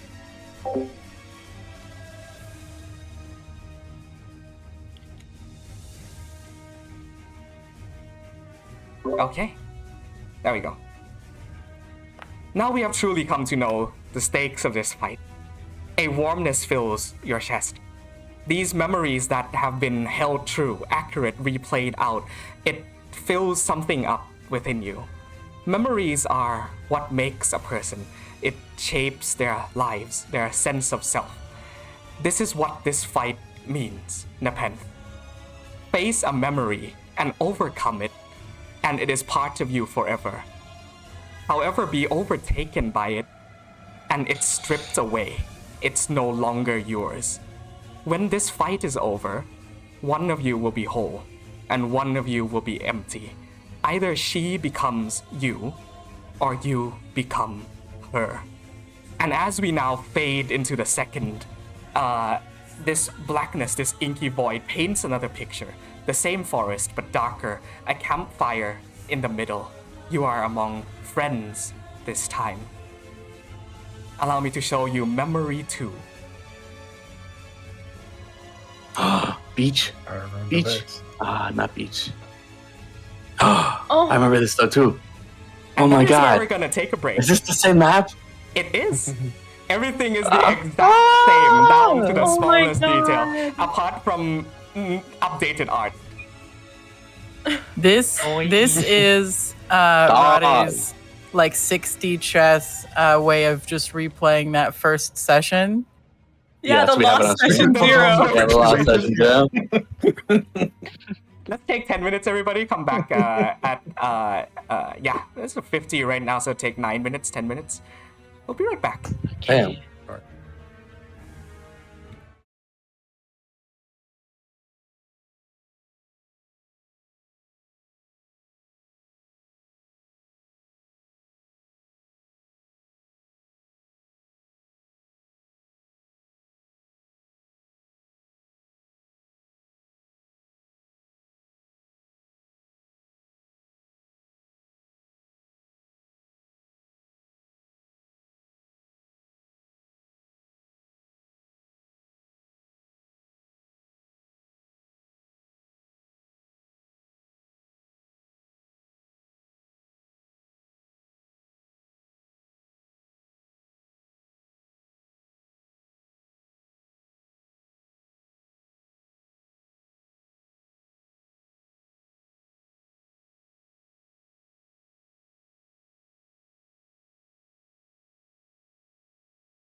Mhm. Music. The music. I don't think I would have had Polearm Master then. Oh yeah, anything that is faithful, you can decide whether it's like I would have had this or I wouldn't have had this, and feel free to change it around. I don't mind. Doesn't have to be exactly like play by play, you know. But that being said, let's go ahead and roll initiative. Beep. Now, just so I have something for Amir and Golf to do. Amir, you will be controlling Darkling Elder, and Golf. You will be controlling these two Darklings here. I will be controlling the one next to Ness. Oh, okay. Yes. Let me just give you control of that real quick. Golf and Amir. Yes, you have control. And the Darkling Elder, I have control. you have control. Now you do. Your boy got 15 hit points. All right, roll initiative. I'll roll for Darkling Elder. I think Amir went to the bathroom. Got 15 for my darklings. I said beep and everything. I'm here. Oh, sorry. Okay, go ahead. Okie dokie. We begin. This night, you are settling down for a night of sleep, gathered around this campfire deep in the forests of Greenhaven. Haven't just left Dorcanus and found each other on this journey. You had vowed to protect one another along this road. You had made a promise to Grun, Nepenthe, that you would care and look after Xavier and Ness. You had felt a connection to these two, and something had told you that following them around and keeping them safe and alive was the right idea. And we now come back into this midnight ambush where a bunch of these shadowy cloaked creatures in iron masks wielding blades of shadow emerges from the nearby brushes and immediately run in to assault you. Xavier, you had set up an alarm that night, if I remember correctly, and so you are first to act. Xavier, it is your turn. There's a Darkling in front of you. It is brandishing two daggers, just laughing and jumping up and down, ready to strike at you. Bad guys, bad guys! Is I think what he would shout at that point. And as he reaches for Don, just very clumsily take 2 attacks. Because he does have... Of course. I don't know why it's his -2. I don't think that's his actual modifier. I'll fix that. That's fine. It should be +5. Gotcha. +4, we'll say. Makes more sense. So... that should be 18 and 24, or 26? 24, sorry. Both hits. Cool. That's his action and his bonus action, because it's dual-wielded scimitar. Yeah, roll damage. 3 damage. 3 What? plus 2 dex, so 5. Okay. On the first one, although also it was a nat 20, so 2 more d4, sorry. Yeah. I need to just roll it. So 5 plus 5, 10 damage on the first attack. Gotcha. Roll 2d4 plus 2. And 6 on the second, so 16 damage. Awesome. Okay. Yeah, well, fixed it, I not think. blade singing, just random swings cut across this thing twice. Gotcha. How much? Ooh. 16 total on this boy. So, are all of these have the same HP, right, Roddy? Yes. Okay, so, it's actually a bit comical. This like little chime goes off in the back of your mind, and you turn around, and it's almost like, ah! and you just completely slice this person's throat, and they're like, and they fall over dead. It's very idiot I savant. think that's 100% what idiot happened as savant. well. First session. I think so. That was your first kill, wasn't it? Yeah, I think he gets up, swings twice, accidentally cuts his thing's throat, fully kills it, almost decapitates it, and goes, "Oh God!" It's like, and it's just bleeding everywhere. Yeah. Repent of these things, people. Does this count? Did I murder? No, you're fine. Do it again. Oh God. Okay. Anything else on your turn? This one's dead. That's my turn. Oh, but if the starting die, they will do a death flash as well. Yes, it does. It explodes upon impact. Oh, Xavier, God, you how need much to damage make did I a Constitution saving throw. Oh no!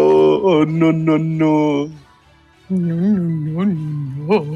No! No! No! No! No! You are so dead. You are Oh, fine. dear. You're not Oh, blinded. Planting! The mask protects That's the your wrong roll. face. It just explodes in you, like in front of you. You like shield your face away in that instance just fine. You are not blinded. Which now Not brings- enough people.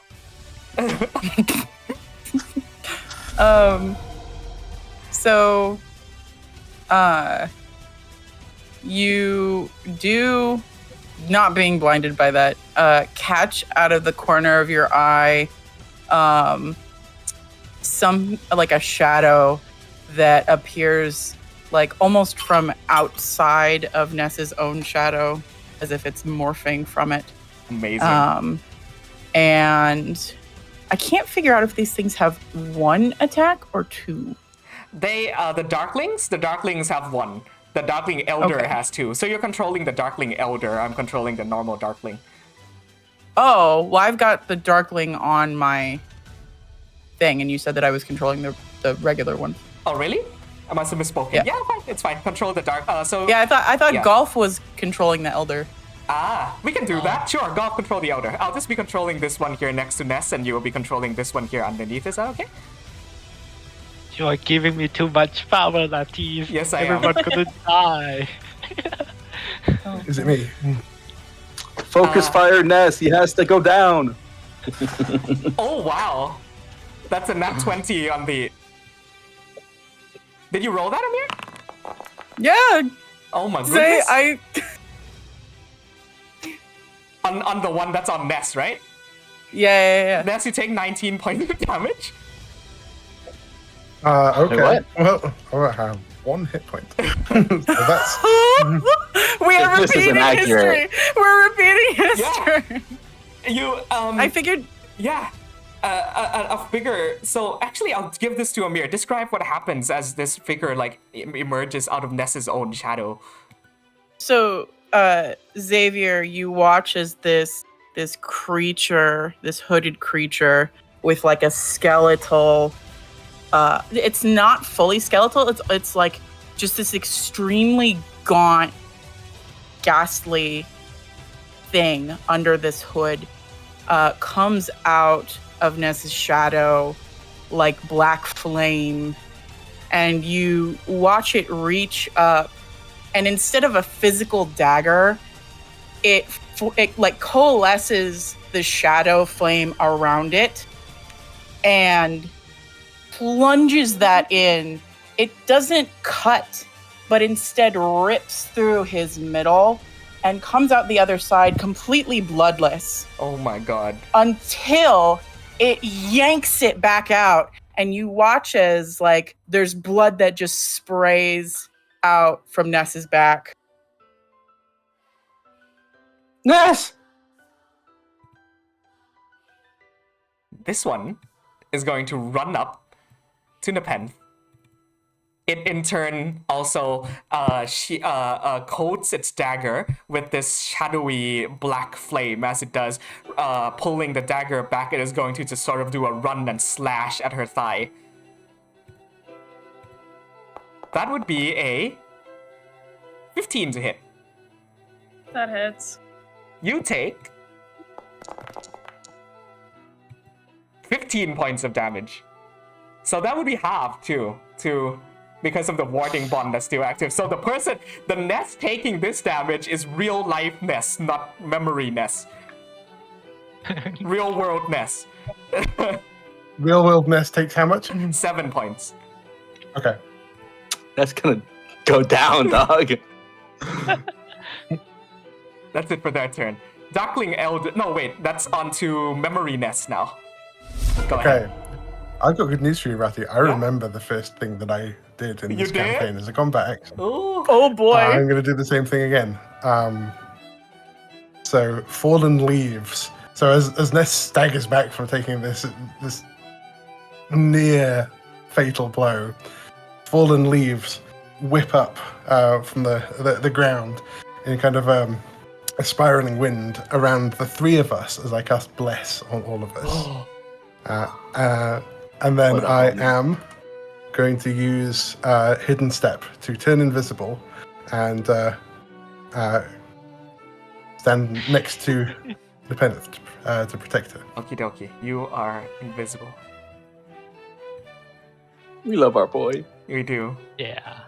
Okay. We now move on to Darkling Elder. Where'd he go? Oh my god. The path is gone. Relax. They killed him. Relax. He's gone. He's not. Oh Just god. keep fighting. Tom, go ahead. As a wind blows, This absolutely being our starting dynamic. Yeah. Yeah. As the wind blows, right? You guys will hear some kind of whispers going on into the air. Suddenly, there are certain shroud of darkness consume the area. I'm gonna Oh. cast darkness. Fuck. Yes, you do. Yes, 15 feet. So around here, There you go. Everything becomes pitch black. star. Yeah. The Darklings can see just fine in this, by the way. God, I'm they gonna killed us. They're gonna confuse. kill us. We're all gonna die. We're gonna die. They're gonna kill us. And I'm gonna conceal myself in the darkness, and that's it for my turn. Okie dokie. We now go to young Nepenthe. I say young, it's been a year and a half. Memory Nepenthe. Xavier, relax, take a breath, and just keep going. Okay? Oh god. Okay. I'm fine. I wanted to leave home. I'm good. I'm going to swing my sword. This is with disadvantage because it is you are in darkness. Yes. But since we are level 2, You I can technically reckless. do have reckless. So that would be normal So I'm roll. going to do that. Yeah. Mhm. Do I want a Great Weapon Master? By the way, these are Fae, so they have disadvantage on her. Understood. I'm like keeping track of like the fourth dimensional fucking realm traversing memory infiltrating shenanigans that are going on. This is fully Inception. Yeah. Fully. Okay. I'm just gonna reckless. I'm not gonna Great Weapon Master. Mhm. Come on. Oh my god. 11. I've never rolled worse in my life. But if you reckless, you get 2 dice. I do Roll not. one. I have disadvantage. Yeah, so it cancels out into a regular hit. DC's fair. This is not your day. Both figuratively No, and, it's like, not. in game and in real life. We go to. Is that anything else you want to do on your turn, Everything's Nepenthe? bad. Everything's so bad. Everything's so bad. I think that's kind of all I have. Yeah, that's it. Okay, Xavier. Oh god, everything's so bad. Everything's so bad. I miss weak Xavier. Weak Xavier is very fun. I'm gonna roll a d8. Just for fun, or Directions, my guy. ah, All right, I run this direction. Will it let me move? I don't think I can move it. 1 sec. I don't think Ready? it's. Can you send me here? Here. Yeah. I close my eyes and it's darkness, and I go, all right, and I run. I just pick a direction, And then darkness disappears, and I see a guy, and I go, ah! And then I snap him. Gotcha. Where is it? There it is. I'm just gonna roll it like this, because I think it's easier. 17 hits. 17 11 misses. and 11. So 2d4 plus 2. Ooh, 10 damage. 10 damage. I'll take care of subtracting You're not a the person. HP. It's easier on my end. There we go. Boom. 10 damage. Oh, also, I have bless, Yes, you do. because your boy. So on that second one, that 11 is a 13. Barely misses. That's my turn. Okay. Ness. You're not a person, you're not a person, you're not a person. Did Joe Oh, step up? No, Joe's here. are we? Okay, so I'm confused. Oh, fuck. We skipped the Darklings, didn't we? We've got It's the Darklings. Yeah. yeah, because I think that's where we kind of got mixed up, is because you've got the Darklings all on one, and then you said that I was gonna play the Darklings. Yeah. Sorry. Go ahead. Yeah.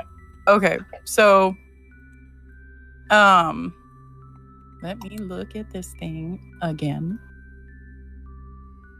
Oh, that's not the right button. There we go. That's the right one. You're not a Oh. person. You're not a person. That's also not the right one. Okay.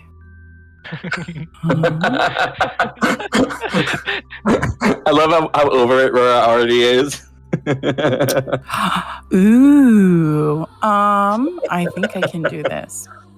So staying within, like, okay, so this creature moves strangely. When you look at it, you're not really seeing an entire creature. It's almost as if there is this sensory dissonance. Ooh. It's like a flicker. Everywhere but its face. And so it pulls its hood down and dodging like the small attacks just for flavor that you give it. It dances around you, almost mocking you in the way that it's moving, and shrouds itself in to this haze. I'm assuming that when it goes into this zone that he can't hit it. He can. It's Or a has disadvantage disadvantage. though, because he can swing at it right as it like darts inside. So just make an attack of opportunity with disadvantage there, the savior. You can't make a. You don't trigger attacks of opportunity against creatures you can't see. Ah, it would have like went in there right as soon as it triggered. So no, yeah, sorry. Nope, no attack of opportunity. I can see his butt. His butt's like halfway out. In the butt. So it goes. He has a point. He does have. Nah, it's fine. Yeah. I say let him make the attack of opportunity, Okay, but I'm not do DM. it. Just because you're savior and we miss him. I miss my boy. That's a miss. Yeah, it weaves around your attack, and all you can think is it's doing what I should be doing. And when it melds into the darkness, it creeps through like it's a fish in water. There's no sound. There's no resistance to movement. And it comes up behind Nepenthe and it says, "Let us home," and attacks. Advantage. I would like to roll with advantage. Okay, well, let me click that. So I'll just click that button. Advantage. 19 hits. 14 damage. Halved to 7. 7 goes to real worldness. Ness is going to die. How much HP does Ness have anyway? Realness still has 39. I think Realness is going to drink a real health potion. Amaris can also heal you if you actually look This like must you're be gonna- like surreal. You would visibly need it. Yeah, I'll send you a heal at some point. I will say, just but for I don't wanna the disrupt this. the flavor of it. Those of you in the real world, as this memory is going on, so Ness, and somewhere in wherever the world Xavier is, these flashes of that particular night are coming back to you in waves of nostalgia. Almost like these flashes of moments, of slashes, of wounds endured, of hits taken, of hits released. It's just sort of all flowing back into your minds all at the same time. And with that, brings us to the second Darkling, which is also going to take a swing at Ness. Wait, Ness is invisible? No, sorry, not Ness. Yeah, I'm invisible. Nepenthe.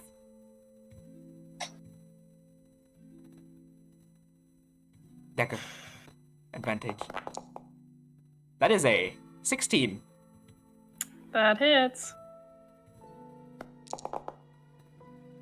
9 half to 4. Okay.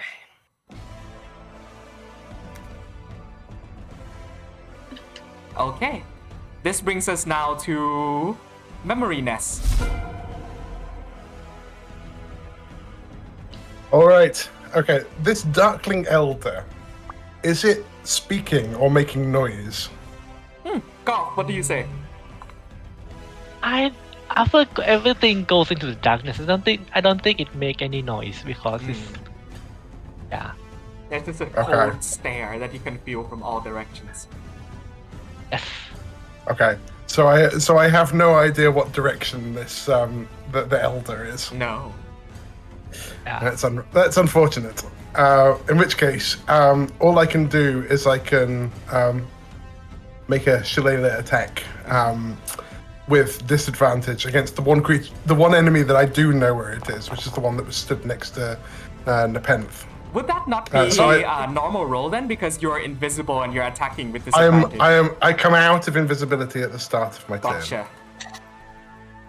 Don't forget to bless as well. I forgot to tell. Yeah. Yeah. Okay. Yeah. So disadvantage but blessed. Okay. Let's do it up. So disadvantage and 1d4. Oh, natural 1. 13 to hit. It still hits. It still hits on that one. Let's go. Let me double check. Oh no, it doesn't hit him. No, you're 14, right? It's 14. Yeah, so that first I one was like, fuck. doesn't hit. I think I just only get one attack at this Yes, level. you do. Oh, That's it. okay. I don't think. Let me see. Just double check if I have any. No, ensnaring strike is concentration, so I wouldn't do that. That's it. 1 second.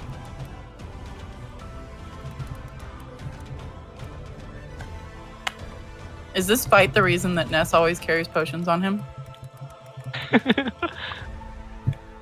Okay. Darkling Elder, it is your turn. You see my message? Oh no, a message. Oh yeah. Yes. How do I do it? Okay. After the darkness engulf everything, you feel some cold stare toward you, but you don't know where it is. And suddenly there's a blade coming at you. I'm gonna do a scimitar attack on you, Ness. Oh my god. With advantage. So you would be here. 24. That all kinds of hits. Ness! And no Why more. are we saying Ness? Is that a good Ness? Please say good. Please say that's a good yay Ness. Here's what happens. Nepenthe, an almost triple layer inception happens here. You look through your own eyes from a observer point of view, kind of like the map you're seeing right before you in game right now. You are looking down into this scene, exactly from memory. Nepenthe in the memory. In her eyes, you see Ness there in front of you 1 second. And the other, you see, as the darkness makes way for this exact mirage to happen, a blade appears, thrusting out of his chest, stabbing him through the heart. What do the two of you do in this instance?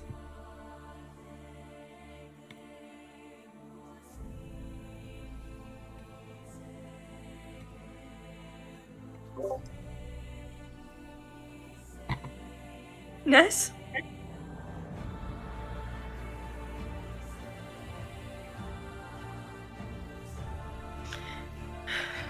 Come on, you're fine, right? You're fine. Just lying unconscious in this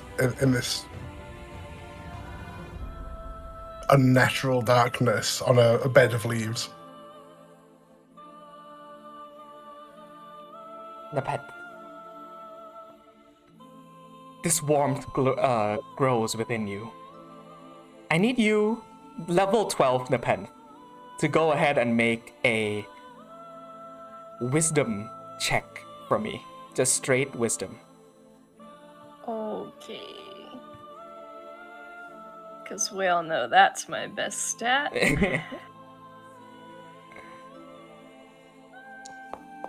Not 20 right here. 19's not bad. 19's not bad. Dirty In 20. this multitude of vision, seeing through her eyes, in your eyes, also overlapping with the memories of your own happening in this instance, this was almost exactly how it went down last night. That particular night. Something within you, almost your instinct, tells you that even though it hurts, this was supposed to be how it happened. Overcome this memory, or change something to whatever circumstances you do not know. But this warmth now grows within you evermore. It pushes away at the immense darkness that surrounds you. The painting becomes more vibrant with color. The dark ichor becomes leafy greens, becomes blue, becomes orange, becomes sunlight and fire. Your memories now push, almost trying to make their own presence known within this overlapping of realities. Next turn, you do not act as memory Nepenthe. You act as your own self. Level 12 Nepenthe. Yes. Let's go! Yeah. I think that she sits there for a minute looking at this memory, but also vision in front of her, and her pocket feels a little heavier than usual, and she notices and remembers the amulet that Ronax gave her before she began this journey up the mountain, and chooses instead to remember all of the fantastic memories she's had with Ness since. And she says, I might not have been able to protect you here, but I promise you'll never fall again. And I'm gonna go ahead and attack. Let's do this thing. So you are choosing that even with your immense strength that you have gained throughout the last almost 2 years, you are keeping the memory pure and as is. Am I correct in saying that? Very well. This is life. Let's no go need with to it. change it. So do I have Giant Slayer now? Yes, you do. You have all of your weapons. Oh yeah. Okay, I'm going to. I'm still in the darkness, so I'm still at disadvantage, correct? Yes. Okay, then I'm going to reckless.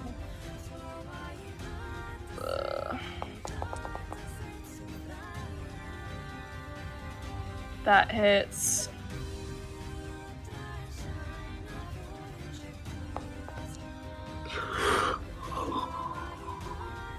Sixteen points. Damage. I believe brings it down. Giant Slayer cleaves down on the darkness before you. It slashes it away, splitting the Darkling in half as it scatters to the wind. And then I will whip around and I'm gonna attack the one behind me. By the way, I think its Death Flash is gonna damage its friend, Yes. which might break its concentration. Let's Death do Flash that. doesn't damage. Yeah, the Death Flash only damages with the Elder. The normal one just sees if it blinds. Okay. Yeah. Okay, then I'll just go for the smaller Darkling behind Gotcha. me. Adventage. 21 hits. hits. Oh, that sucks, but 7. Still brings it It down. still died. cool. As you cleave down, again, just for flavor, I don't know if Roddy wants to. No, go ahead. As you cleave down, this one dissipates into that same that same like shadow flame. And as it does, there's just the whisper of, "You will come home, no matter what." Mhm. Oh no, they killed you too. Oh. Oh shit. No, I think this is sufficient enough for this memory. Everything goes as planned, as initially it had happened. Apart from, of course, that push of strength that now fills you with this sense of determination, strength. Everything that has led up to this point has made you who you are. And that, with each passing second, makes you stronger. And it also makes her decrease in power. Yeah, she cleaves down this first one, destroys the second, and without really turning, she knows the direction that this elder came from, and as she watches the other Darkling fall, she just points at it, singling that he's next. We almost go into warp vision as these vibrant colors now fill the memories. It's no longer dark black inkiness. It's now full of vibrant color, warmth, all of these tones, these splashes of colors, and they merge and swirl and form into flames. Fuck. Fire. Fire as far as the eye could see. A raging war beneath you. Angels, devils, demons run at each other across the river Styx. They, holding their grotesque weapons aloft, begin to slash and hack away and tear at each other's flesh, only for one to die, and then reincarnate and spawn right back at where they began and rush into endless battle once more. We pan and move back outwards, up the shades of the city that hold aloft the castle that is home to the Lord of the first layer of hells. Within this platform you see that 3 figures, the 3 generals of the blood war, are holding back the strongest the infiltrating forces of the demon army, controlled by Orcus and Vecna himself. Within this blood war, everything ravages unending terror, but this is the decisive moment. You have been pushed back to your castle. here is what we see.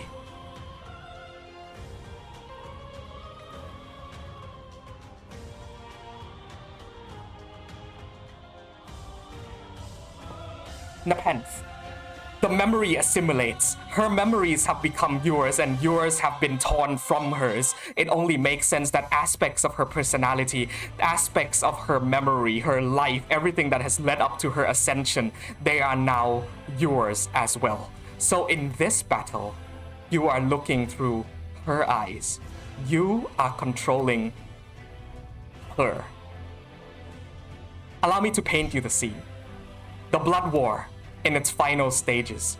You had forced back Vecna and Orcus back into the shadowy pits of the abyss. However, with a last-ditch effort, a infiltrating sort of strike force has been sent towards your castle. Amorous Sunseer, commander of Avernus, lord of the first layer of the Nine Hells, you stand holding back a Baelor, its fiery whip and electric sword clashing down upon your armor. You are holding it at bay. Elena, general, second in command to Commander Amorous, you are flying 40 feet in the air, fighting off a rock demon that screeches and tears and screams at you. To your right, General Consort Vandria, also in flight, these black feathered flaming wings as she strikes against a maw demon currently bitten and clutched onto her arm, another rock slightly off 10 feet behind her, pursuing her into the air. Let's go ahead and roll initiative.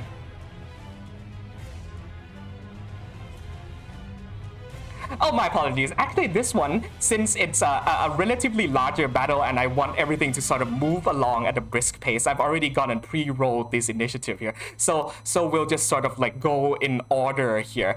Again, this is a lot, and you don't need to know all of this. I've sort of somewhat simplified these stats somewhat for you here. Joe, Amir, and Golf, if you do not mind. Golf, you will be controlling all three of the maw demons. Joe, you will be controlling the rock in front of Elena. And Amir, you will be controlling the rock next to Vandria. All that sorted? Clear? Yeah? I do not have the rock on my sheet. Understood. I will add it for you right now. Thank you. Enemies. So I need to give the rock to Amir and Joe. Am I using Amaris' normal stats, by the way? Yes, you are. Cool.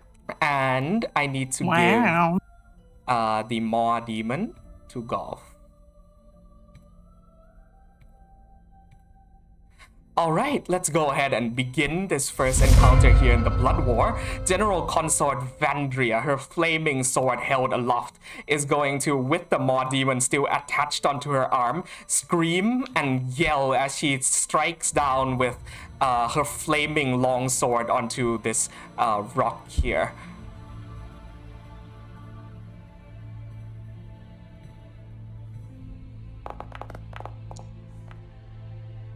$34 and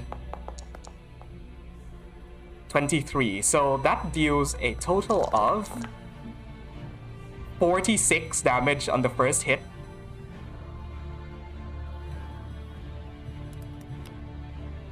And then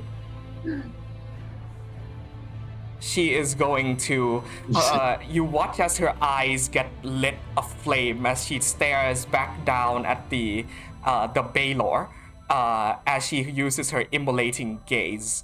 The Baelor has to make a wisdom saving throw.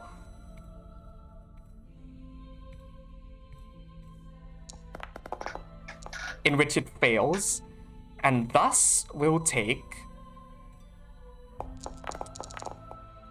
17 damage. Okie dokie.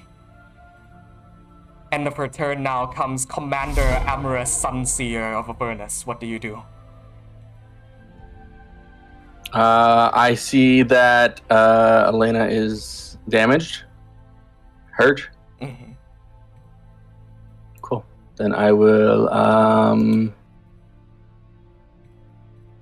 What are my options? I will use mass healing. Where's mass cure wounds? There it is. I will use mass cure wounds and heal her, myself, and Vandria in this moment.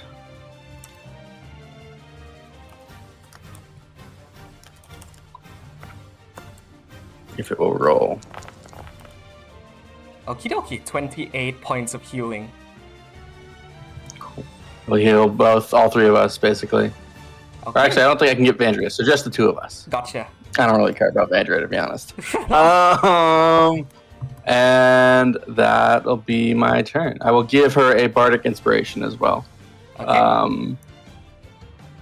As I am holding up as Baylor with two hands, a mote of a sun will kind of evolve into a little bit of a rabbit that floats around and flies over to her. Aw, okay. End of your turn?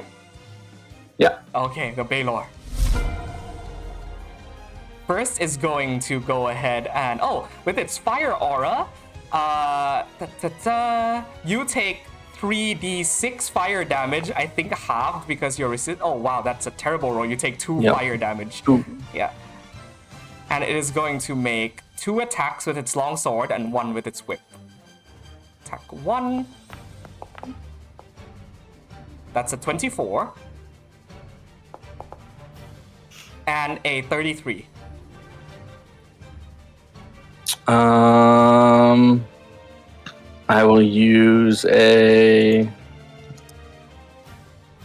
bardic inspiration as a defensive flourish. Oof. And not work, so I hit. They both hit. So from the longsword, you take 44 slashing damage. 18 slashing damage, 18 lightning, so 44 total. And from the whip, does that hit? That's a 22. Yes, it does. Okay. From the whip, you take 24 damage.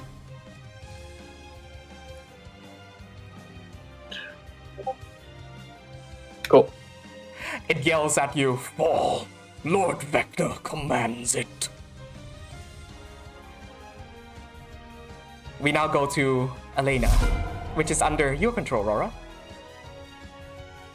Hang on one second. I think I have the wrong Elena. 1 sec. Memories, Elena. Ownership. That's right. I didn't set you as owner. My apologies. There we go. No, that's fine. There we go. You now are the owner. Okay. There is a lot to take care of, Roddy. Don't worry about Yeah. it. Nah, it's fun. It's okay. You are doing amazing, by the way. Thank you. Trying to hold it together. Okay. I'm just gonna go ahead and tack this one in front of me. Use the Grave Lord's Scythe.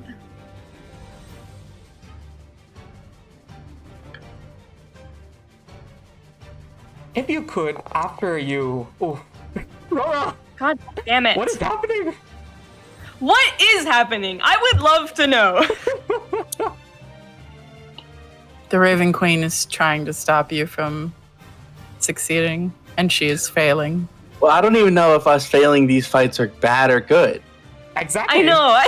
Isn't it kind of good? Don't we want to fail? I think so. I'm really not sure, but she also has so much cool stuff. I want to use it. Do it. All right. Okay, that doesn't hit, but I am gonna attack again because I can. That will hit. That will right? hit, yeah. God. Okay. Rolling damage. 41. Bam, I'll take care of it, don't worry. Okay. Okay. You can also choose to use your Shadow Smite on hit as well. Right. Yeah, I'll go ahead and do that. she does a lot of damage when she does that. Mm-hmm. Cool. So you might have to boy. just click on the. So if you extend the description of Shadow Smite, you'll see. Yeah, there you go. 43. This thing's fucking gone. How do you want to do this? What the fuck? Okay, so describe to me Christ. what General Elena. This is at her stage before her ascension. She's technically still a mortal woman with incredible amounts of power. I'd say equal to like a level 20 sort of role cleric at this point. You also have spells, by the way. So in your mind, what is she thinking? What is she feeling? How does she finish off this high level demon with a strike of her scythe?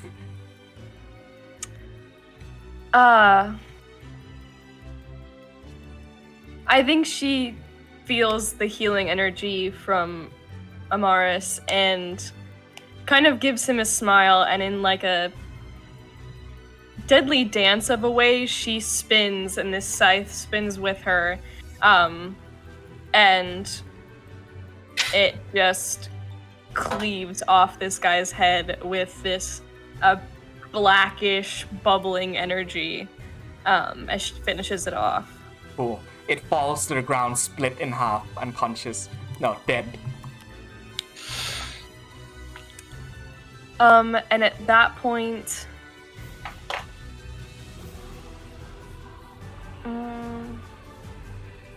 I'm gonna fly over here and just hang out till the next turn. Cool. Yeah. Alrighty. Next up, we have this here rock. So, is that Joe or Amir? I forget. I don't remember either. Okay, I believe it's Amir. I'm here. Yes. Now go I ahead. am back here. That's where I was, right? Yes. Okay. So Don't you want to take the Baylor from me? Hmm? Do you want to take Okay. the Baylor from me? I'll let you do that. All right. I can see what that thing does. Okay, 1 sec. Baylor. Yo, owner, you now own the Baylor. Attack Rora, not me. I'm weak. Okay, carry on. Rock Amir. Okay.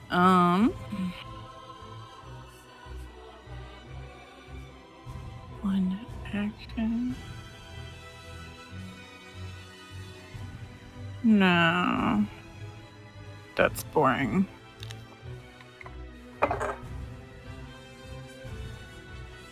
Hydration. Yeah, we'll do that. I'm within her range there. That's on her arm.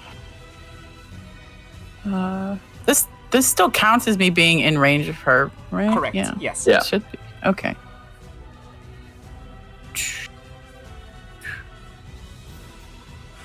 I don't know how this. I want to use this. God damn it. Ooh.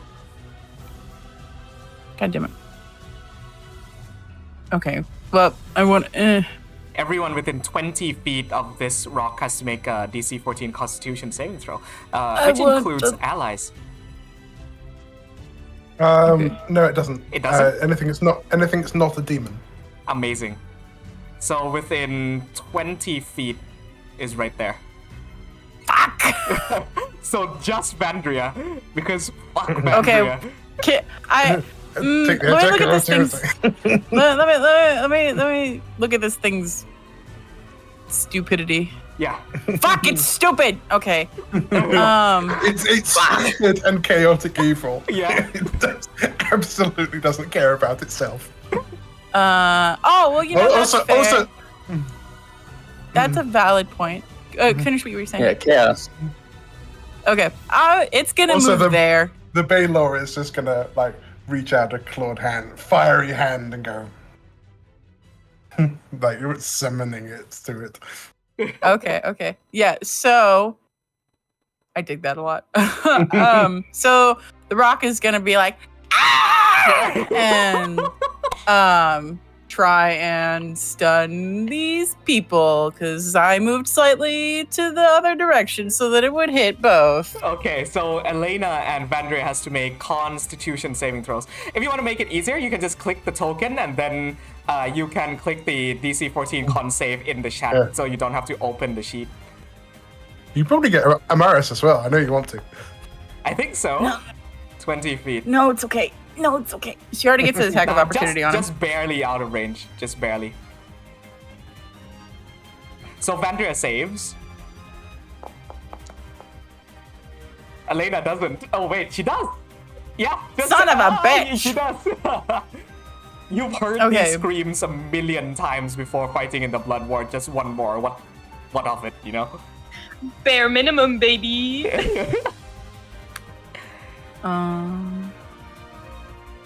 A multi-attack takes up its entire action. Yeah, so it's either a stunning screech or a multi-attack.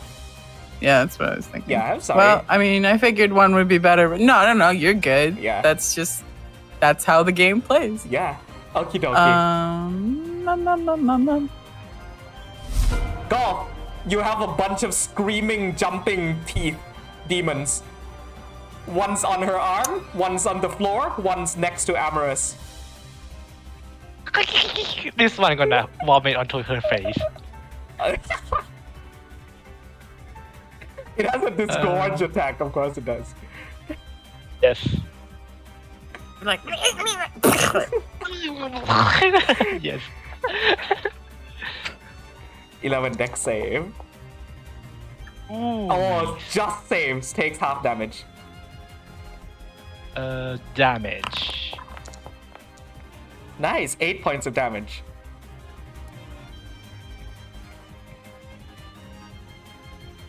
Okie dokie. Next two. And this one gonna walk to I forgot the name again. Elena? Elena, yes, and vomit into her face, yes. It'll have to jump up a little bit, but I believe the range reaches if it uses its full jump and then vomits in the air. Yeah. I hate every part of that sentence. I hate that. I hate it. I hate it. It's go wait, I actually made the her save for face you. into the floor. I'm sorry. Roll again. I accidentally rolled for you. Out of habit. Oh, Yeah. you just put Cogma in this encounter. Maybe? Maybe? Oh yeah, Ooh, that saves. nice. She takes, so you take 7 points of acid damage instead, Elena. Okay, and the one next to Amaris? It's gonna vomit at Okay, his Amaris face. next save. What is it with you and like puking on people's faces? It's kinky. Oh, If there's, I was about to say, if there's a king, golf has it. I think he fails. Hey, Yeah, that's a fail. You take 5 points of Or acid. if not golf, the monsters he's controlling. Oh my god. I made the perfect It's choice not giving me. you the Maw Demons. Okay, now we come back to Vandria. Oh, and by the way, you are prone as well. Oh, you're not prone, Amaris? Yeah, you're not prone because you failed the con save. And you fell into the spew of the Preface. vomit.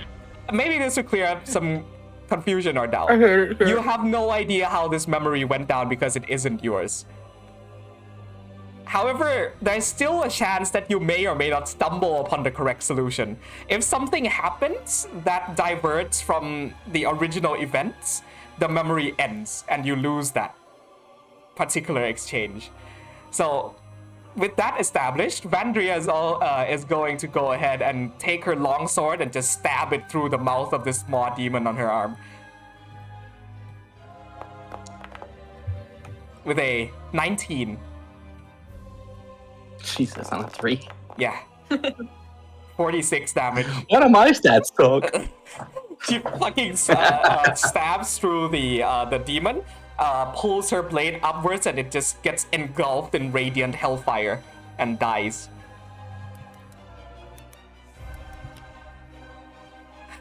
She screams, Elena, hold on, I'm coming to you.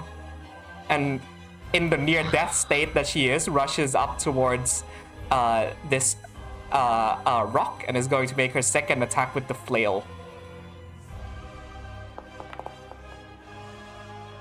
26 and fucking 62 points of damage. Oh. Igniting and fucking exploding this rock into hellfire. She then moves further, back down to and lands where you fell prone, Elena. Oh, it's not Elena, it's Amaras. Okay, gotcha. It failed. So she flies up to meet you in the air, and you see that she is very heavily injured. She's near death at this point, but she's holding herself together. She looks you in the eyes and says, "My love, we will get through this. Do not worry." And as she says that, she then passes the turn on as she says, "Look, as long as he doesn't give up, we will never lose this war. Amaris." Getting the shit beat out of you. You get up from being prone, or? Okay. Yeah. I will cast Holy Weapon and then take 3 attacks. Okay. So we'll do that.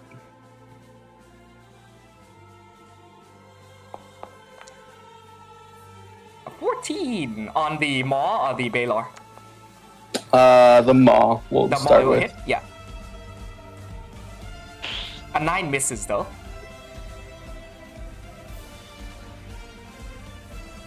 And 3. And the 19. So the 14 hits the Maw Demon. So go and roll damage on that first in case it just dies outright. 11. And so 22 points of damage. Yeah. Well, with this. Another 20. That brings it down. Cool. I'll kill that. That's my turn. Okay. We now move to the Baylor. Okay. So at the start of the Baylor's turn, there's a burst of flame as its fire aura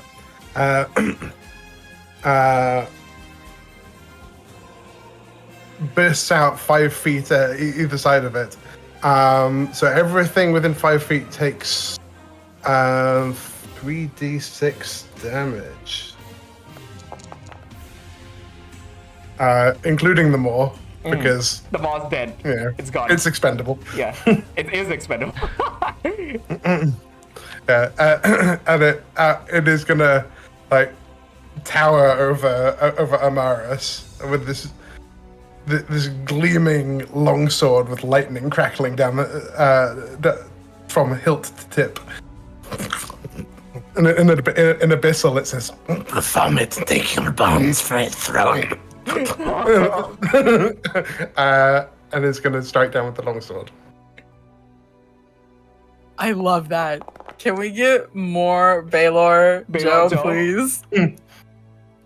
16. 16 misses Amaris, I think. You're muted, by the way, Roy. Sorry, miss. Yes. And one more. Oh! 22. 22. I will use another D10. What does that do? We'll see Defensive one sec. flourish, I think? Reduces the attack So that by misses. 10. Yeah, I use my blood hit to parry it. Okie dokie. My AC is 29 now. Okay. Anything else on your turn, Baylor? Can Amaris fly? I I don't know at this Can point. he? You tell me. It's up to Roddy. You tell me. I don't know. Probably, yeah. Yes, you I can, think then. if you're the Lord of Avernus, probably. Yes, you Okay, can. all right. Right. What it's gonna do is it's going to fuck it. It's gonna do this anyway. It's crazy. It's crazy. It's gonna Crazy. fly 30 feet up in the air, taking the attack of opportunity. Chilling.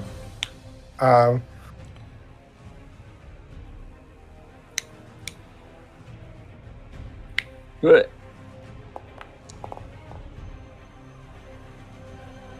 Ooh.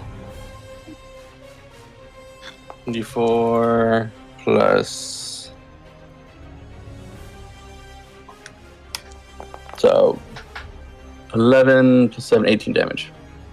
So 18 total. I assume it's all magical damage. Yes. Okay. Amazing. And then it's gonna attack you with the whip. Cool. So it's I 30 see it's feet still up. 30 29. It's 30 feet up. Okay, Chilling. corrected. There's 21 hit. Miss. Well, You witness fully the presence of the Lord of Avernus here in battle as he, on his own self, holds at bay a demonic commander within the ranks of the army, a Baelor. it spits fire at your feet, and an abyssal shouts, and turns its head to Elena and Vandria. Elena, Commitment, Joe. your husband, your wife consort, both gravely injured. You're at the last moments now. Victory is at hand. Vecna and Orcus are nowhere to be seen. These are the last remnants of his army. This was a large last-ditch effort. After this, it's done. No more war. You'll get the ascension you so desired. No one to compete for that throne anymore. What do you do? I look at Vandria and gently rest my hand on her face and say, "You've all fought so hard. But I think it's time to end this." Yes. And I turn and I'm gonna cast Harm on the Baelor. It needs to make a Constitution saving throw. Alrighty. Con save. Where's saves in here? Yeah, hold on. You roll on the actual Constitution Saving and throws. ask for ability check or save. Ah. Yeah, it's weird. It's going to be a whole bunch. That's going to be like 22. 22. Yeah. Okay, well that saves, but you still take half of this. So, Jesus Christ. so 28. Yep. Still up. Oh, Damn it. nice.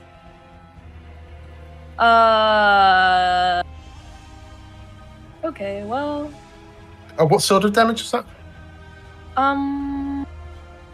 Necrotic, I think. necrotic. Yeah, that bypasses any resistance. Yeah. Cool. I think that's all I got. What is she feeling right now, Elena? I think she's feeling triumphant. I mean, there's two enemies, one gravely injured between her and godhood. She feels she's already won. Do you mind if I add something? Yeah. Do you remember the talk that we had about that like offshoot one-off, Mm-hmm. Rora? This is exactly for that, by the way. Right, you know what I Yeah, mean? yeah, yeah. Yeah. Okay. So there is a cold sensation, like it's not a comforting one per se, but it is certainly what you would describe as a pleasant sensation, a pleasant chillness in your pocket that you have had this entire fight. Setting shit up! You focus on that sensation. Victory, triumph, godhood. Just one step away now. Your last enemy's fallen. You and Vandria, in the last battle, managed to gravely decapitate Vecna, cut off his arm and plunged a sword through his eye. Orcus, for all you've known, he's fled. This is it. And then a rumble beneath you. The ground shakes as something unfathomably large tunnels beneath. You hear the screams of the damned. The souls of 100,000 felled. As from below you, bursting up from the ground.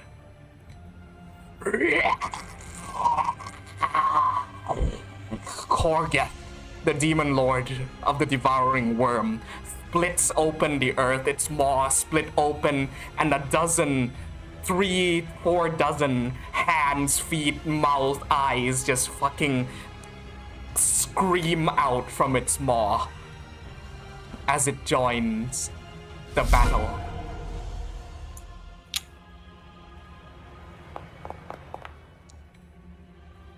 We move on to the Maw Demons, Gofgo.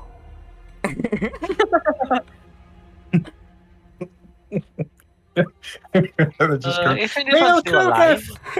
Oh, wait, Hail Korgeth! no, it cannot be. So it could be some kind of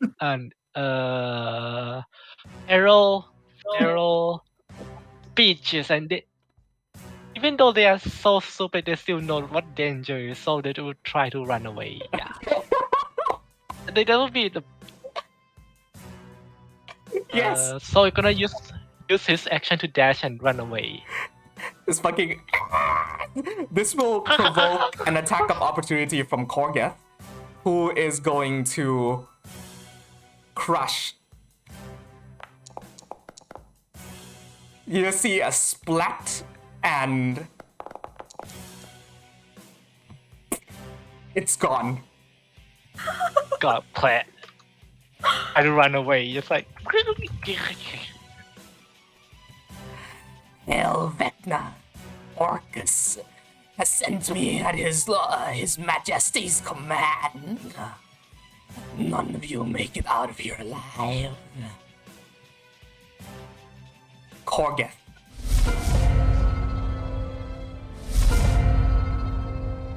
Is going to make a bite attack. Originally intended for you, Elena, but Vandria comes in and shoves you out of the way.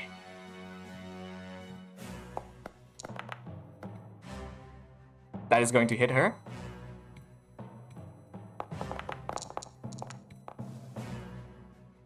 For 17 points of damage.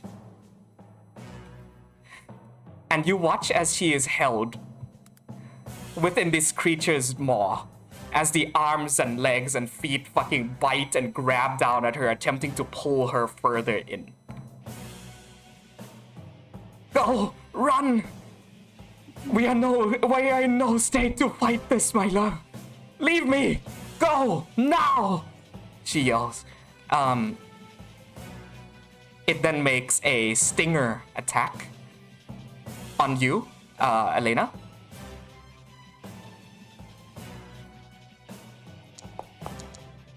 With a natural 20. Holy shit.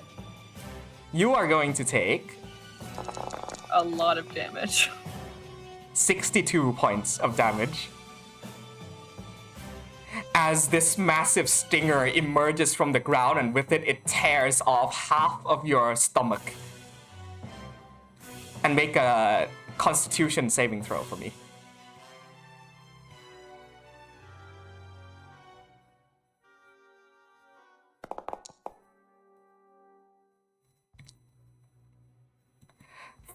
You are poisoned. And with that, you are also paralyzed. Your wings stop functioning. And within that one small moment, victory is torn right away from your grasp. And you fall 40 feet out of the sky, hitting hot infernal rock. You take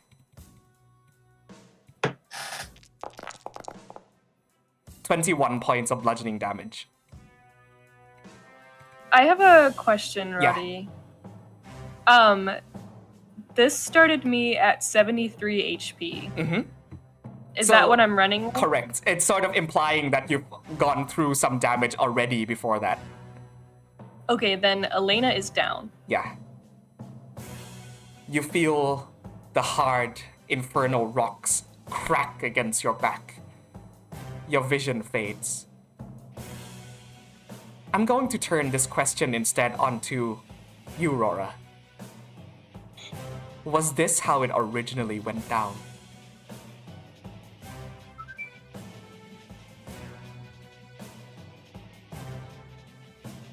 Did she fail?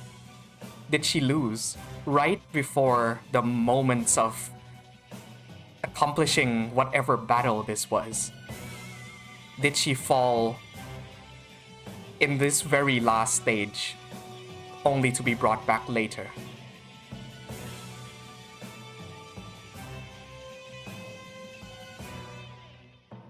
I don't think she failed. In that case, inky blackness overtakes the memory. Yeah? Can I narrate the coup de grace? Go ahead, do it. Yeah. I know you want to. The Baylor grins down at Amaris and says, "Why don't you?" And the swoops down, and the whip made of flame curls around her as he it wraps around her neck, pulls her up off of the ground. He catches and grapples her, and then feeds her to Korgoth. Oh my god. Torn apart. Jesus. And next to her, Vandria also, the same bleeding eye, tears of blood down her face, screams one final time as her flesh torn apart by the million limbs stretching out from this maw. Commander Amorous Sunseer, the last to remain on the line, felled by the overcoming demons and Korgoth. The memory fades to black. Inky blackness overtakes the current scene. You lose one memory stack.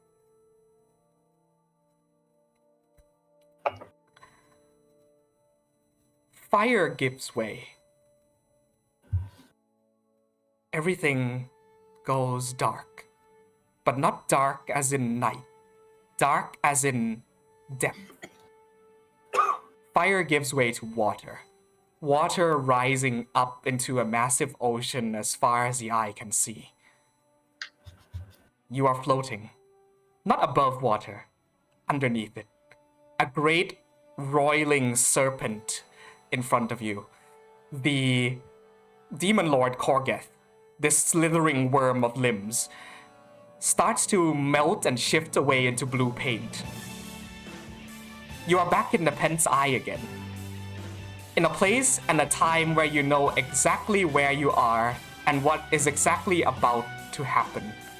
We're not going to replay this entire memory because that would take far too long. We are going to only revisit one particular moment in it.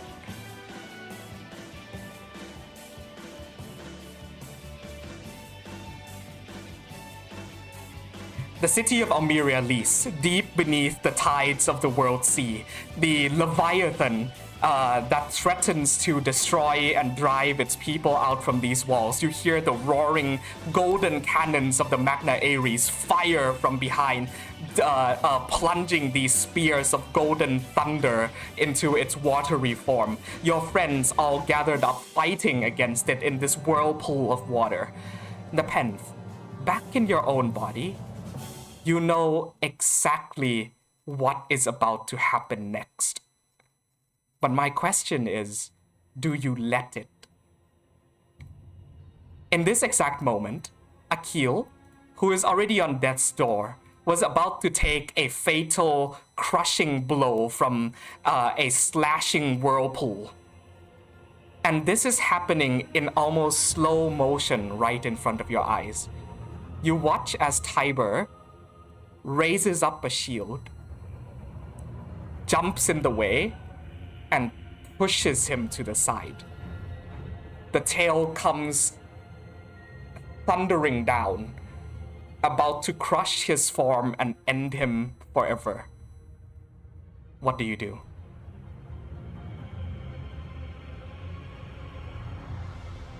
She closes her eyes, takes a deep breath, and says, "If I'm done running, I can't run from the past either. And I'm gonna let it happen." You see, for a moment, he almost turns around. And right before the weight of this tunneling water crushes him into the depths, you see his wrinkled, tanned, sunburned face beneath the helmet look at you and smile and say, "I leave her to you." Blood fills the water, crushing depths. We all know how this battle went. We all know how it ended, precisely. With triumph, with victory, but with the loss of a man who had entrusted you with his ship. You had bravely confronted it, and even though you had the choice to stop it, you did not. Gain one memory. My friends, we have now come to the last portions of this journey. Water now almost seems to, like draining a flooded sink, swirl and becomes drained into a tunnel of blackness. Suddenly, the entirety of the water, the body of water, vanishes from the ocean, leaving you with only sand. A small body of water left standing in the middle of an oasis. Nepenthe, you are alone here. No, not completely alone, actually. You are standing before another figure. You see the sun beginning to set in the horizon before you. The orange landscape paints a beautiful view. Opposite the oasis from you stands Xavier. The both of you have your weapons in hand. The both of you smile at each other. This was your last duel. This was your last spar before he left. This was after everything had been completed in the Reuben Ridge Desert. This was your test of resolve against one another. The last time you had spent any sort of meaningful thought in his company.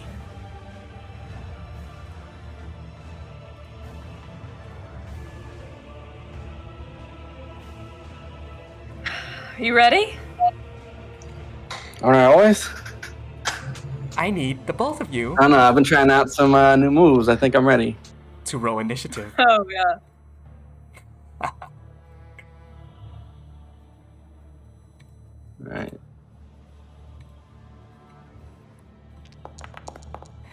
Now, we are only going to carry out as per normal duel rules, 21! 3 rounds of this. Just a passing second faster, a split second, Xavier, you are first to act in this combat. The pen stands opposite you. Each by one. What do you do? I'm using dual short swords now. So I'm gonna go down, dip my sword in the water, use it to spark up water and spray it at her. And then take a dodge stab and take some 3 attacks. Cool. So we'll see. We got, where does that show up? There it is. 1 attack. 21. 21. Hits. Mm-hmm.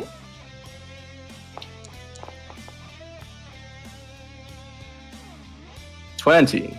Dang it.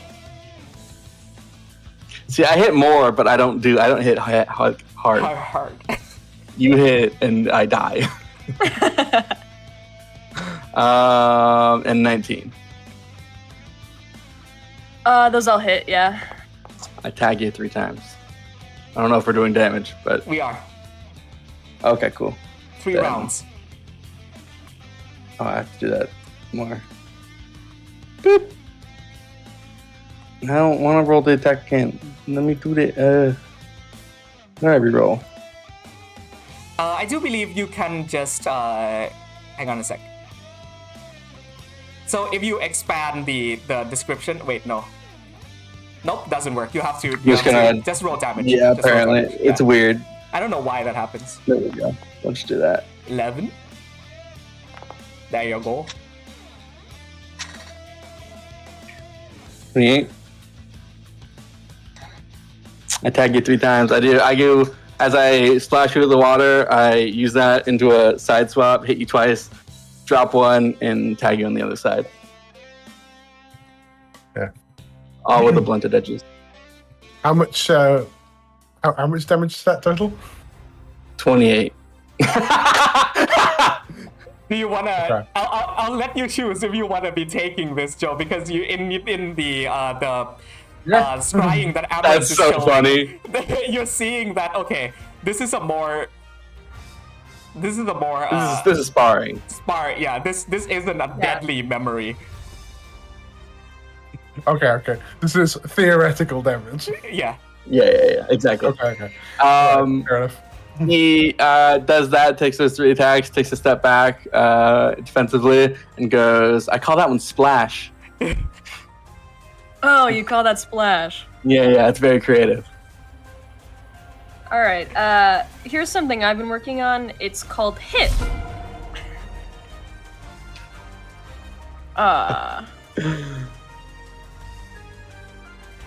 Come on. I'm please. going to. Please. Here's the thing. I've been rolling like shit all day. This is the one to roll good on. Let's be real. Don't say that, because no, I'm not. I'm going to.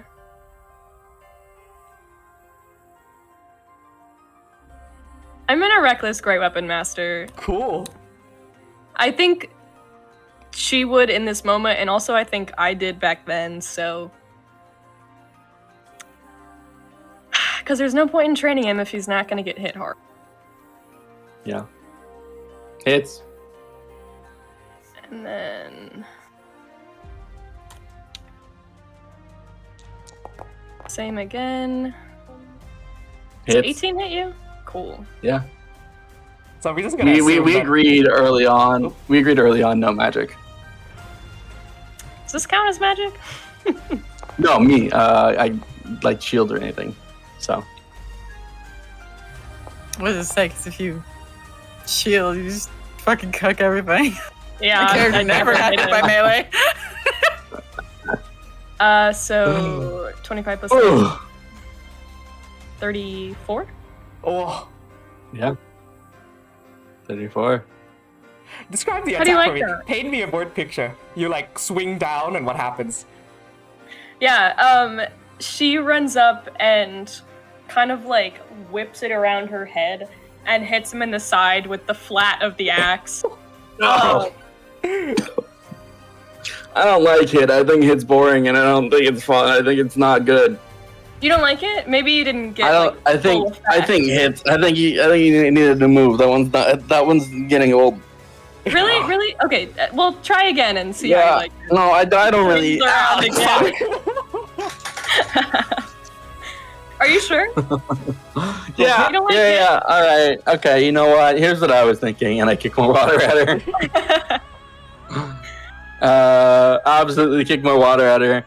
I'm not technically allowed to use magic. I think in our duels, it's like something we agree on. But absolutely, I use magic to make it like a full wave. Okay. Of just water. And then I step forward, and out of that water, I think I use magic to make like a wall of water up in front of you. Yeah. And then I take a step forward and like through that water, kind of pirouette, and in a whirling dervish, take 3 more. Is this your way of telling me I need to take a shower? It's really rude. I am subtle, is what I like to believe. Yeah, it's a 12. That doesn't hit. I absolutely stumble my way through the water and just splash with the first 2 attacks. And then I think I'm lying. Just like I go through, absolutely doesn't work. I splash, and then I lie on my back, and I'm floating. And I'm like, well, it looks cool, right? And as I do that, spin up and slash you in the back. Ooh. Yeah, it looked cool.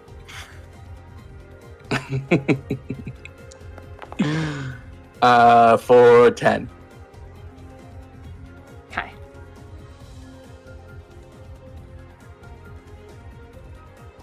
Okie dokie. That ends your turn. Yeah, that's my turn. Sorry. All right, the pet, go. Second round. Last turn of the second round, I mean. Now moving on to the final round after this turn. Okay. Do a kickflip back up. Right. I'm gonna do the same. Reckless Grey Weapon Master. All right, so we're not doing hit anymore, right? We're done with that one. We can try more different ones. Yeah. This one is called Big Hit. No.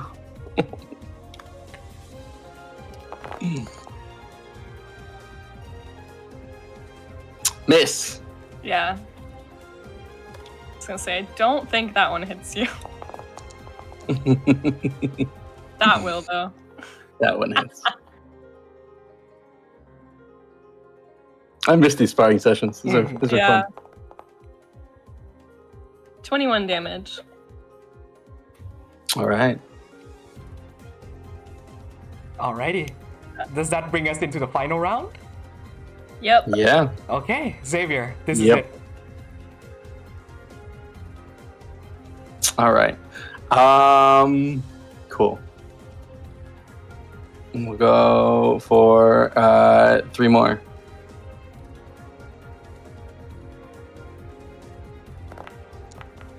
Oh. 20. Hits. For 8. I have to roll 2 more. Foundry is so weird sometimes the way that it does things.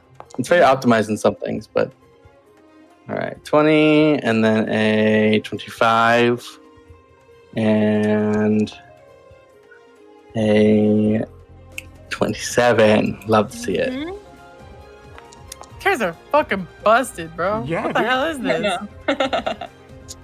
This is dude. I missed this boy.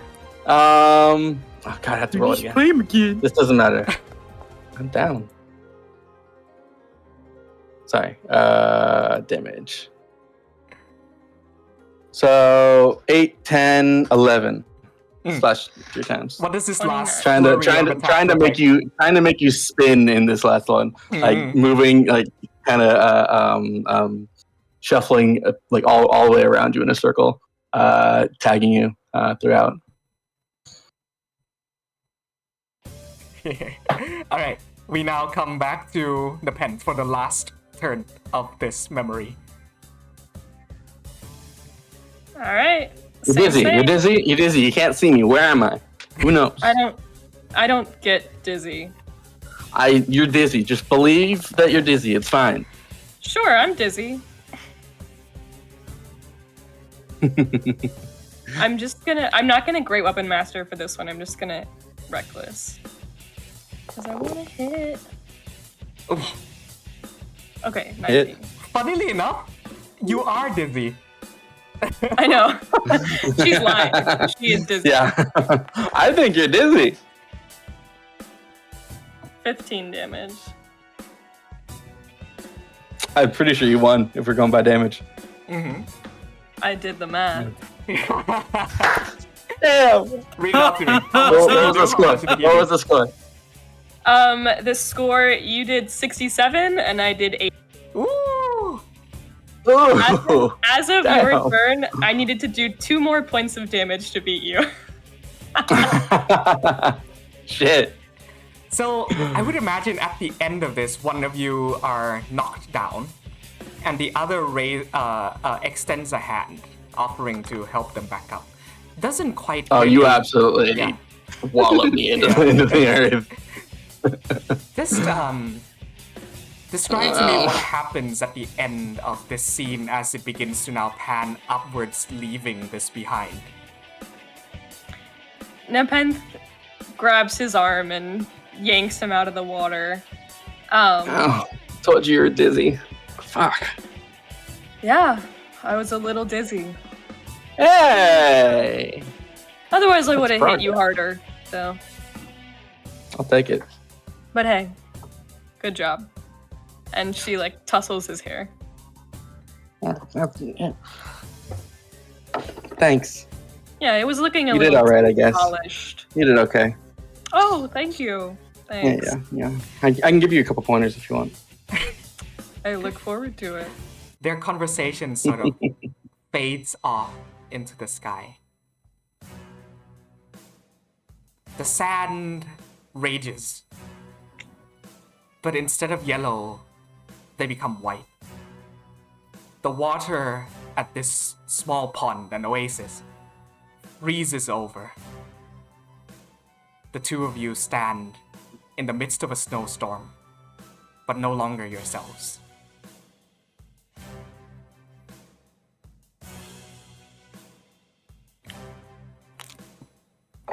This is what I think it is.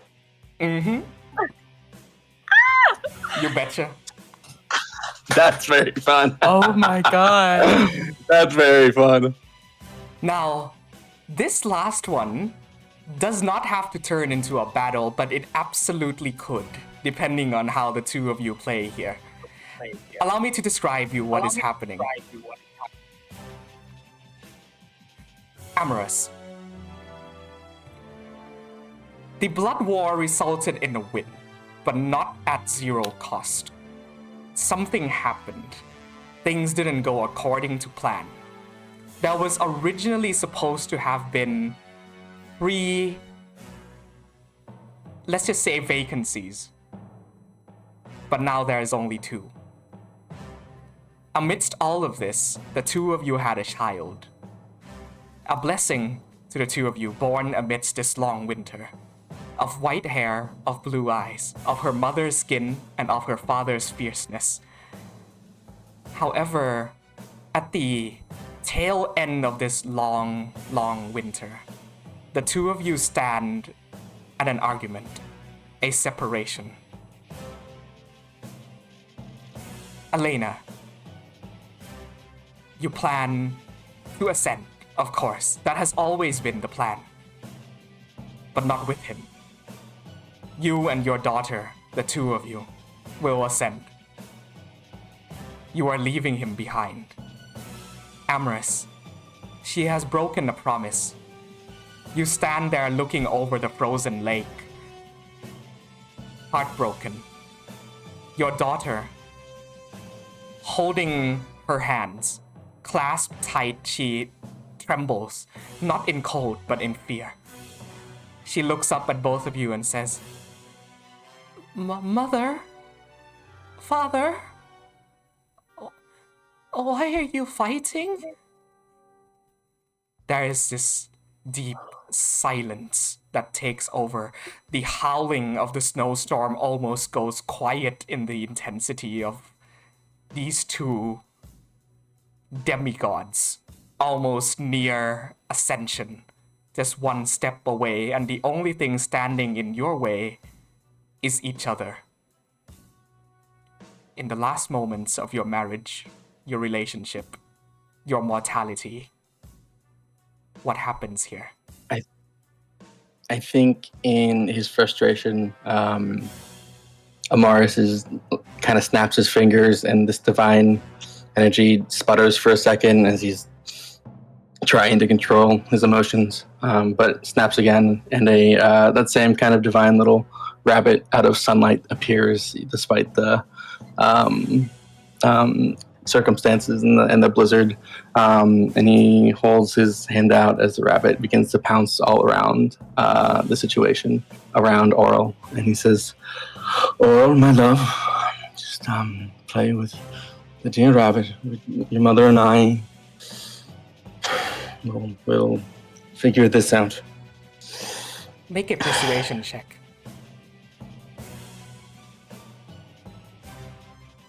Where's that sheet? There's so many sheets opening. I think Elena would give him the help action with that. Okay.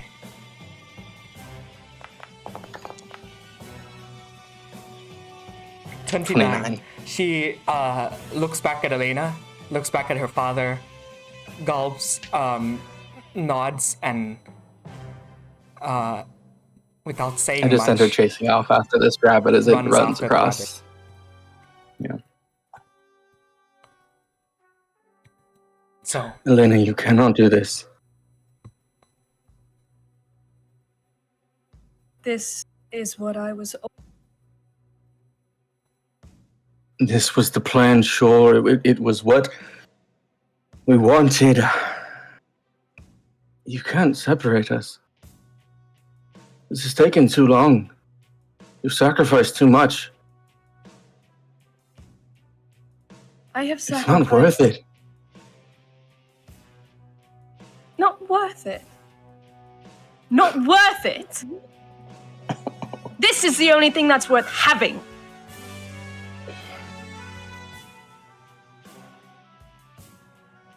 You would separate her from me. That's what you want, right? That's your divine plan, your calling. A child without her father. I would have sent her to the heavens. What use did God have a father? I have been to the heavens. I left the heavens for you. I left my father for you.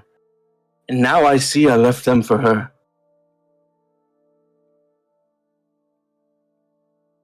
Elena, it's not worth it. I know that's what you want. That's what you've always wanted. That's what you only think about. But this might have been a blessing. A life. Just leave. His power is behind. The world is ripping itself at the seams.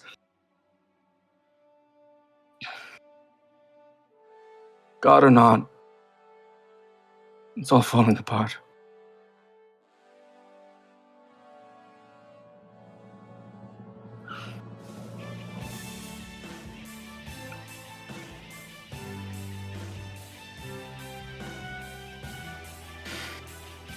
If it's falling apart, then as a god I can fix it. You can't fix this. We can't fix this, Elena. I can do anything I want. You would think, I would think, that you would know that by now. That's what you want. I would not leave her behind. I would not leave you behind. Not in a million years.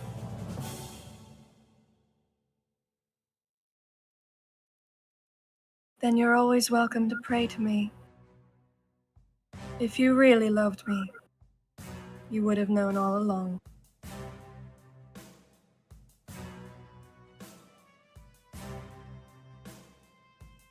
But don't make me fuck you. Don't make you.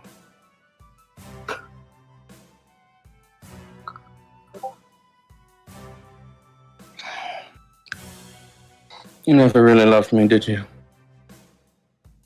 We weren't equals. Never been equals, not in your eyes. Spawned as a mortal woman. And I have a god. You know, there are times when I believed you. Maybe we weren't equal. Maybe the scales weren't level. But you know what? Maybe I was wrong. Perhaps they aren't equal. But maybe in the wrong way.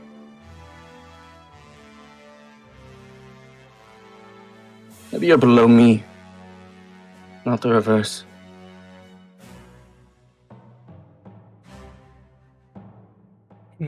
This moment, I need the both of you to roll me wisdom checks, both of you.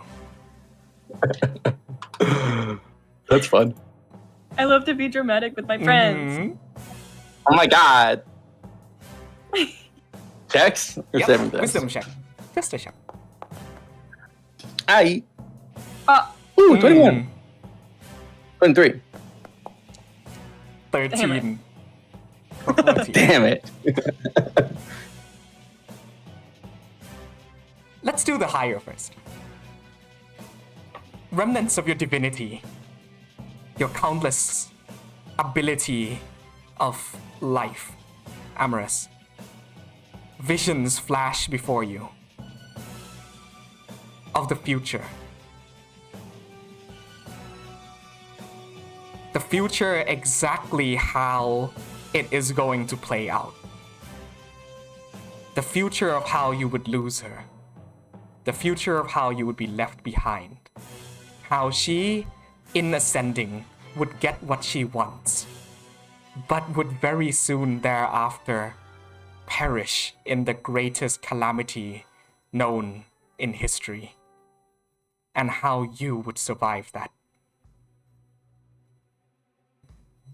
And how you, this battle, does not end here today,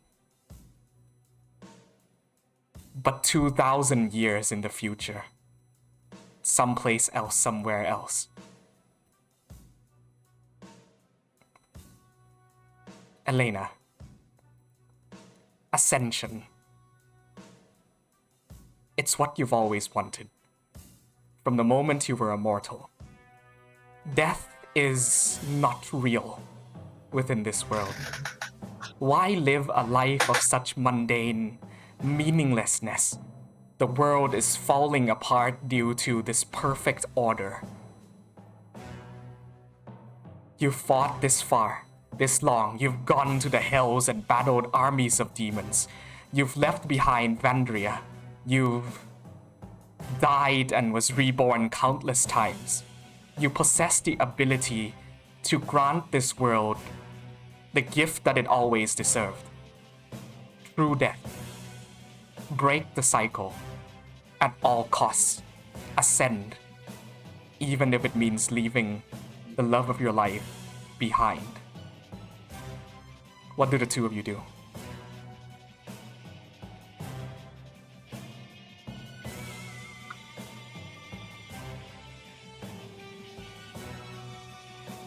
I will not leave her side. If I had my way, I would not leave yours.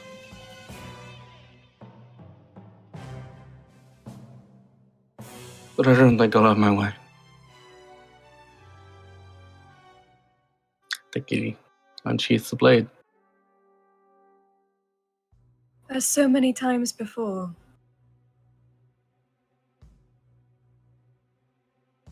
I'm always right.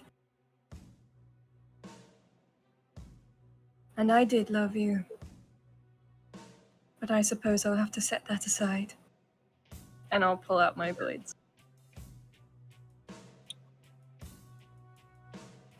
This is for the good of the world. And if you can't see that, then I'm sorry.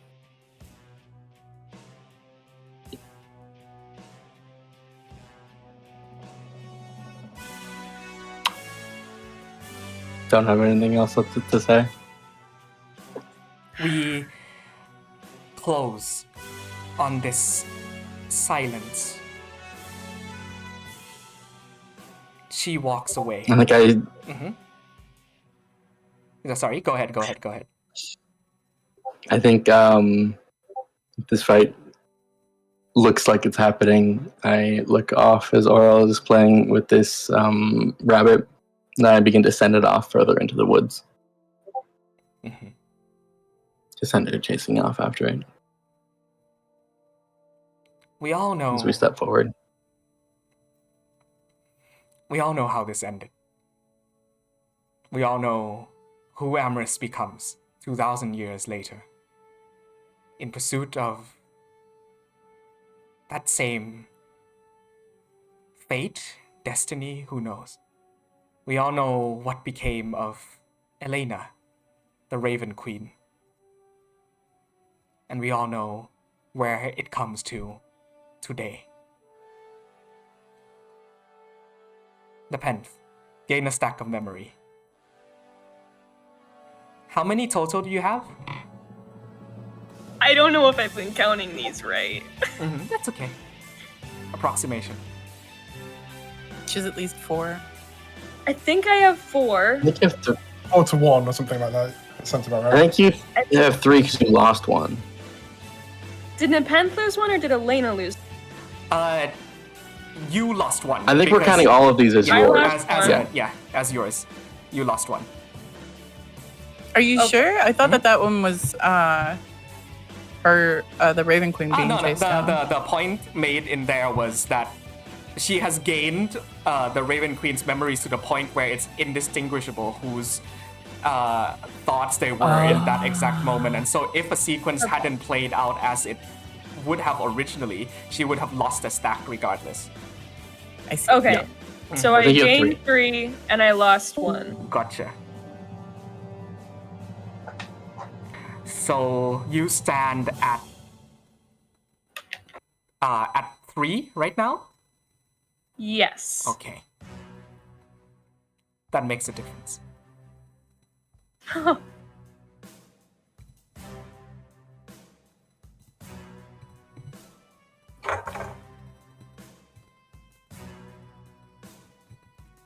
The Hall of Memories return. You stand within these corridors once more. But you yourself, you seem fine.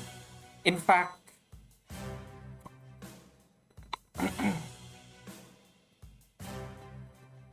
one second. You feel warm. There is a warmth within your chest that begins to glow. And you come to realize now that it wasn't coming from within you. It was coming from the pendant that Ronax gave you. The memories that Xavier had instilled within you through these shapes of starlight. They make you whole. They make you strong. You look at the woman standing opposite you. She is clutching her arm, bent forward. She is panting. Her face is gaunt, thin, frail. Her wings, whereas they were before these magnificent angelic black feather wings, have become skeletal, frail. You have taken what it means to make a person from her.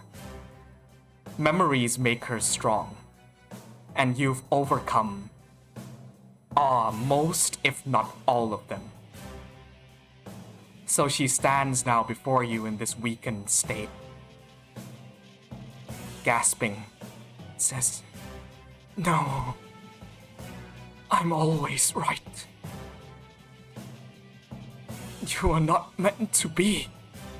I am." She looks frail, weak. What do you do? Elena, I am so sorry for Give the them harm back. that you suffered. They're mine. They're They are my not. life, not yours. I can't do that.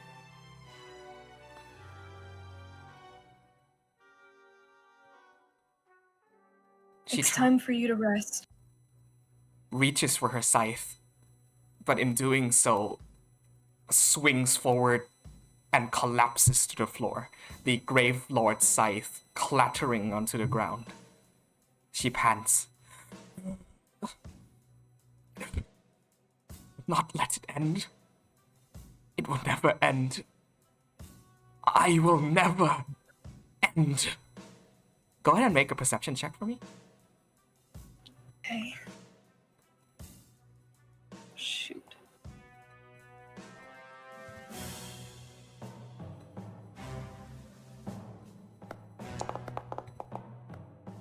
"22. The paintings. They overflow. They begin gushing out black ichor and darkness into the corridor. It begins to flood up to the knee with paint, with memories.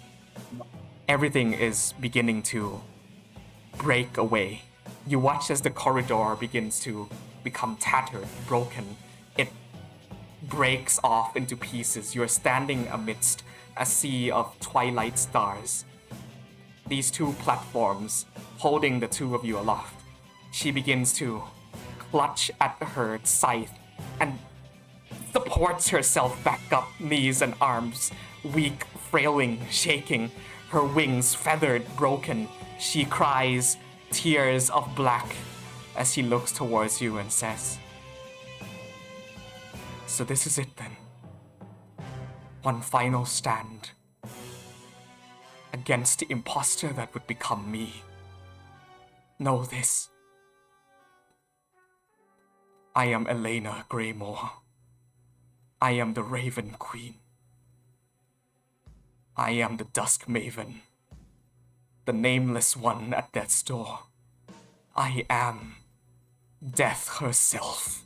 And as she says this, her body begins to pull apart into strands of golden threads, which begins to dissolve away at the skin and form.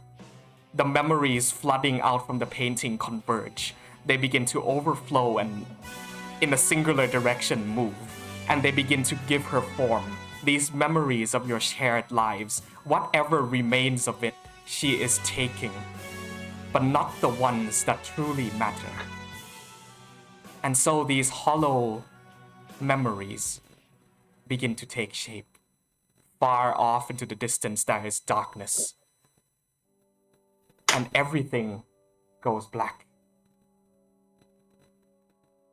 You clutch the golden light in your chest. They give you light. They shine forward.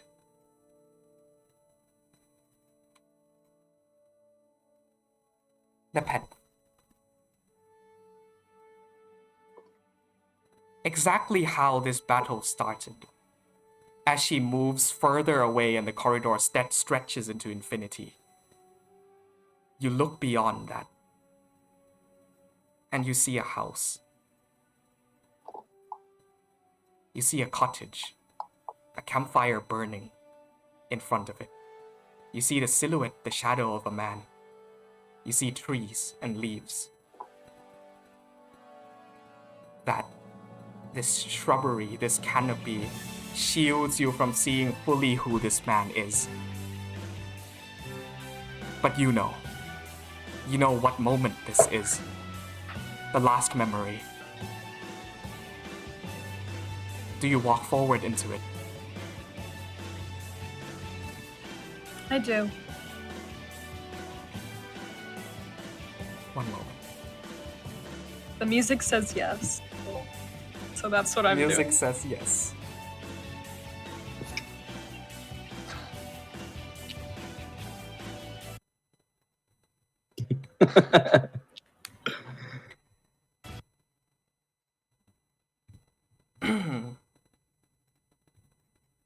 You walk through the trees, through the dense forest. Your clothes, the armor you wear, they begin to become humble, worn, tattered clothes. The muscles begin to shrink down. The tattoos vanish from your back. As of this moment, you are a young version of yourself. One moment. You see something beyond the woods, the silhouette of a man. As you walk forward, pushing through the canopy, you now come face to face with a man who, in this exact moment, perhaps you were, no, in fact, you would not be ashamed at all to admit that you had thought that you had stumbled upon a god. You see a man with auburn hair, with an orange beard. You see he holds aloft a log in one arm, an axe in the other. You appear out of the forest, coming face to face with him. In a gruff, Nordic voice, he says, "And who are you?" Nobody? "I don't believe you." You don't have to believe me. "Then what did your mother call you?" Girl? He considers for a moment. The sight of the frail, half-starved, wounded, dirt-covered girl before him. "Something hunts you." Yes. "You haven't killed it."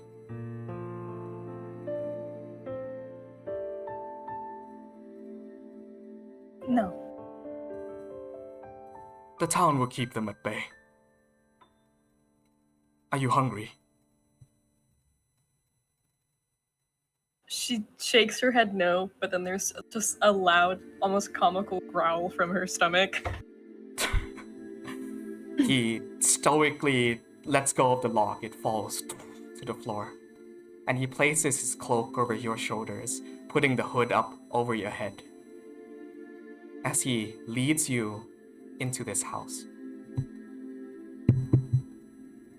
This memory, this last one, we've been through 5 of them today. We've gone through a session 3 hours and 40 minutes of moments of your life, of her life. Some lasting barely minutes, some lasting hours, some lasting only a glimpse of a moment. This last one, Memory 6, is the most precious one.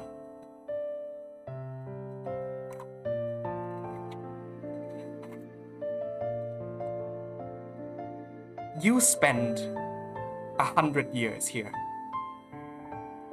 You sense and feel every passing second down to the point of how it happened. You spend time here with Hans, with Annette. You raised Royd, Nilsson, and Friedolf into adulthood in this very memory.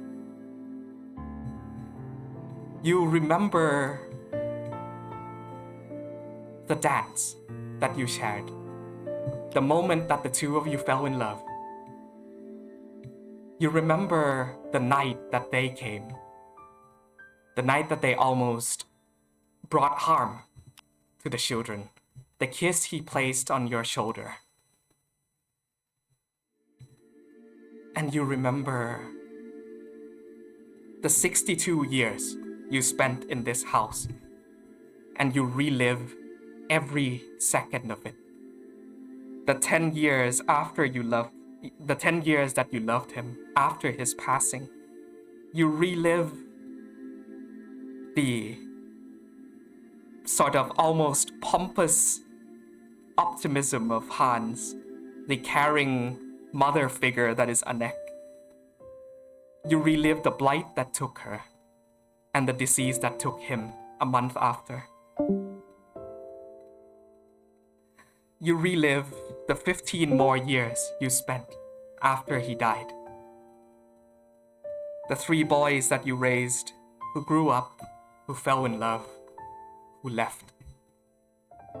The near 100 years you spent here in this settlement. The lives of the people you loved and their deaths. You relive every second of it. The 100 years go by in mere seconds, but to you it feels real. It feels there. You even relive every second of his death. The salty tears that you cried over his gray and wrinkled face.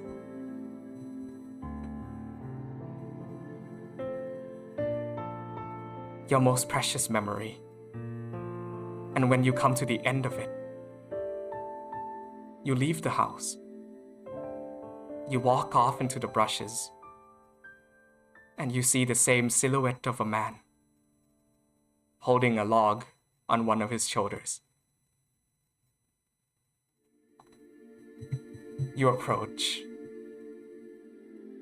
exiting it, coming into the light, and he says, "And who are you?"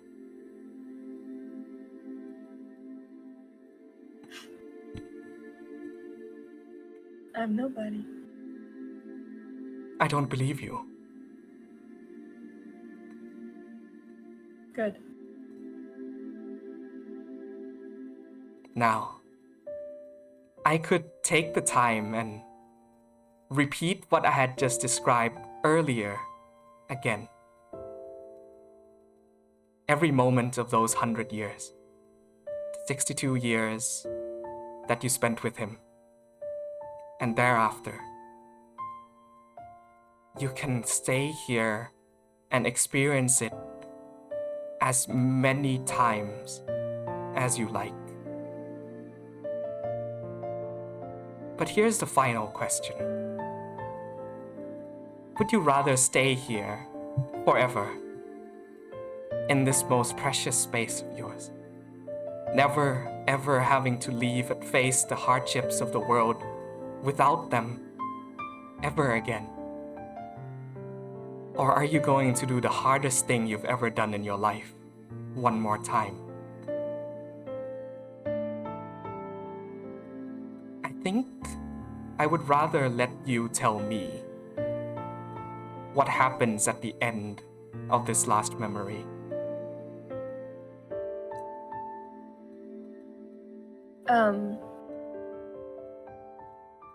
After that cycle, as she comes back to the beginning one, there's just a small ping of consciousness as she feels the weight of the amulet on her chest, even though she can't see it.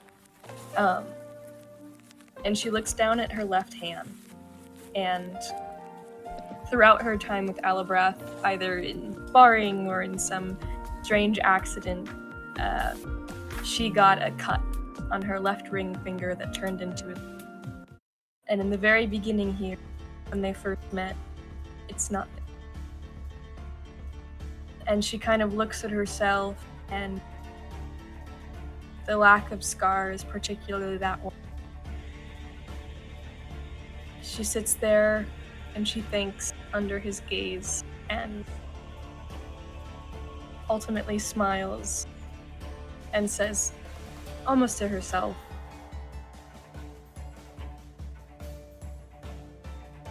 "It hurt. But I'm glad I did it." And she's gonna turn and walk. You watch as the forest behind you, finally leaving it behind. It glows, iridescent bright lights. Beetles and insects begin to leap and fly as fireflies and bugs take over. Each brick, each wooden panel within that house fades into light, and they begin to fade away behind you, and you hear his voice. "I am so proud of you. It was love at first sight, wasn't it?" It was. But it's time to leave it behind. I know a part of you always thinks back, always wishes to return here. But you will not become stronger that way. You will only grow by moving forward.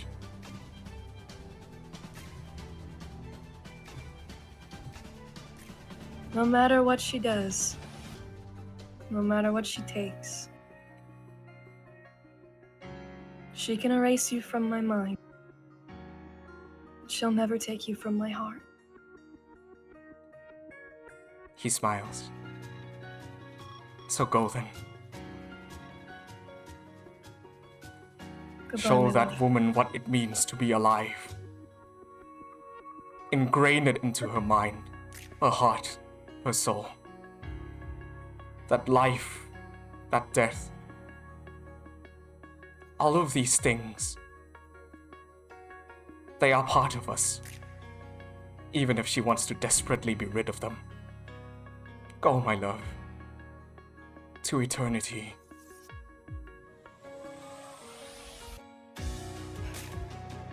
I'll see you again. And she does. As you run, Go. his form now too turns into light and fades and vanishes. You run down a no longer dark corridor. A path, a tunnel of twilight extends outwards, and you see a light at the end. You run, giant slayer in hand. The muscles return, the scars of each battle reminding you of the long life you've lived, the gear, the gauntlets, the armor, the hair, the tattoos, everything returns. You are here. This is it. You carry within you the memories that truly matter to you.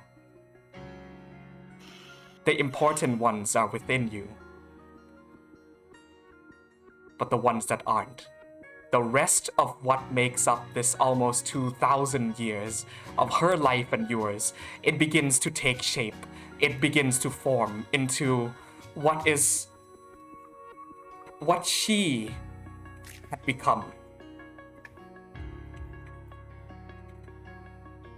It is dark, it is cold and lonesome. The shadows sink into this one figure standing impossibly large in the twilight canvas. The memory of her divinity manifests, her godhood, her absolute will. And you watch as the precipice of her divine bite now takes its final stance against you. You see Elena no more.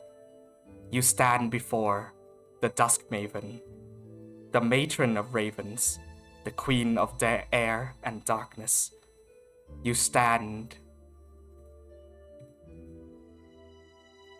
before death herself, And that's where we're going to end tonight's session. That looks so good.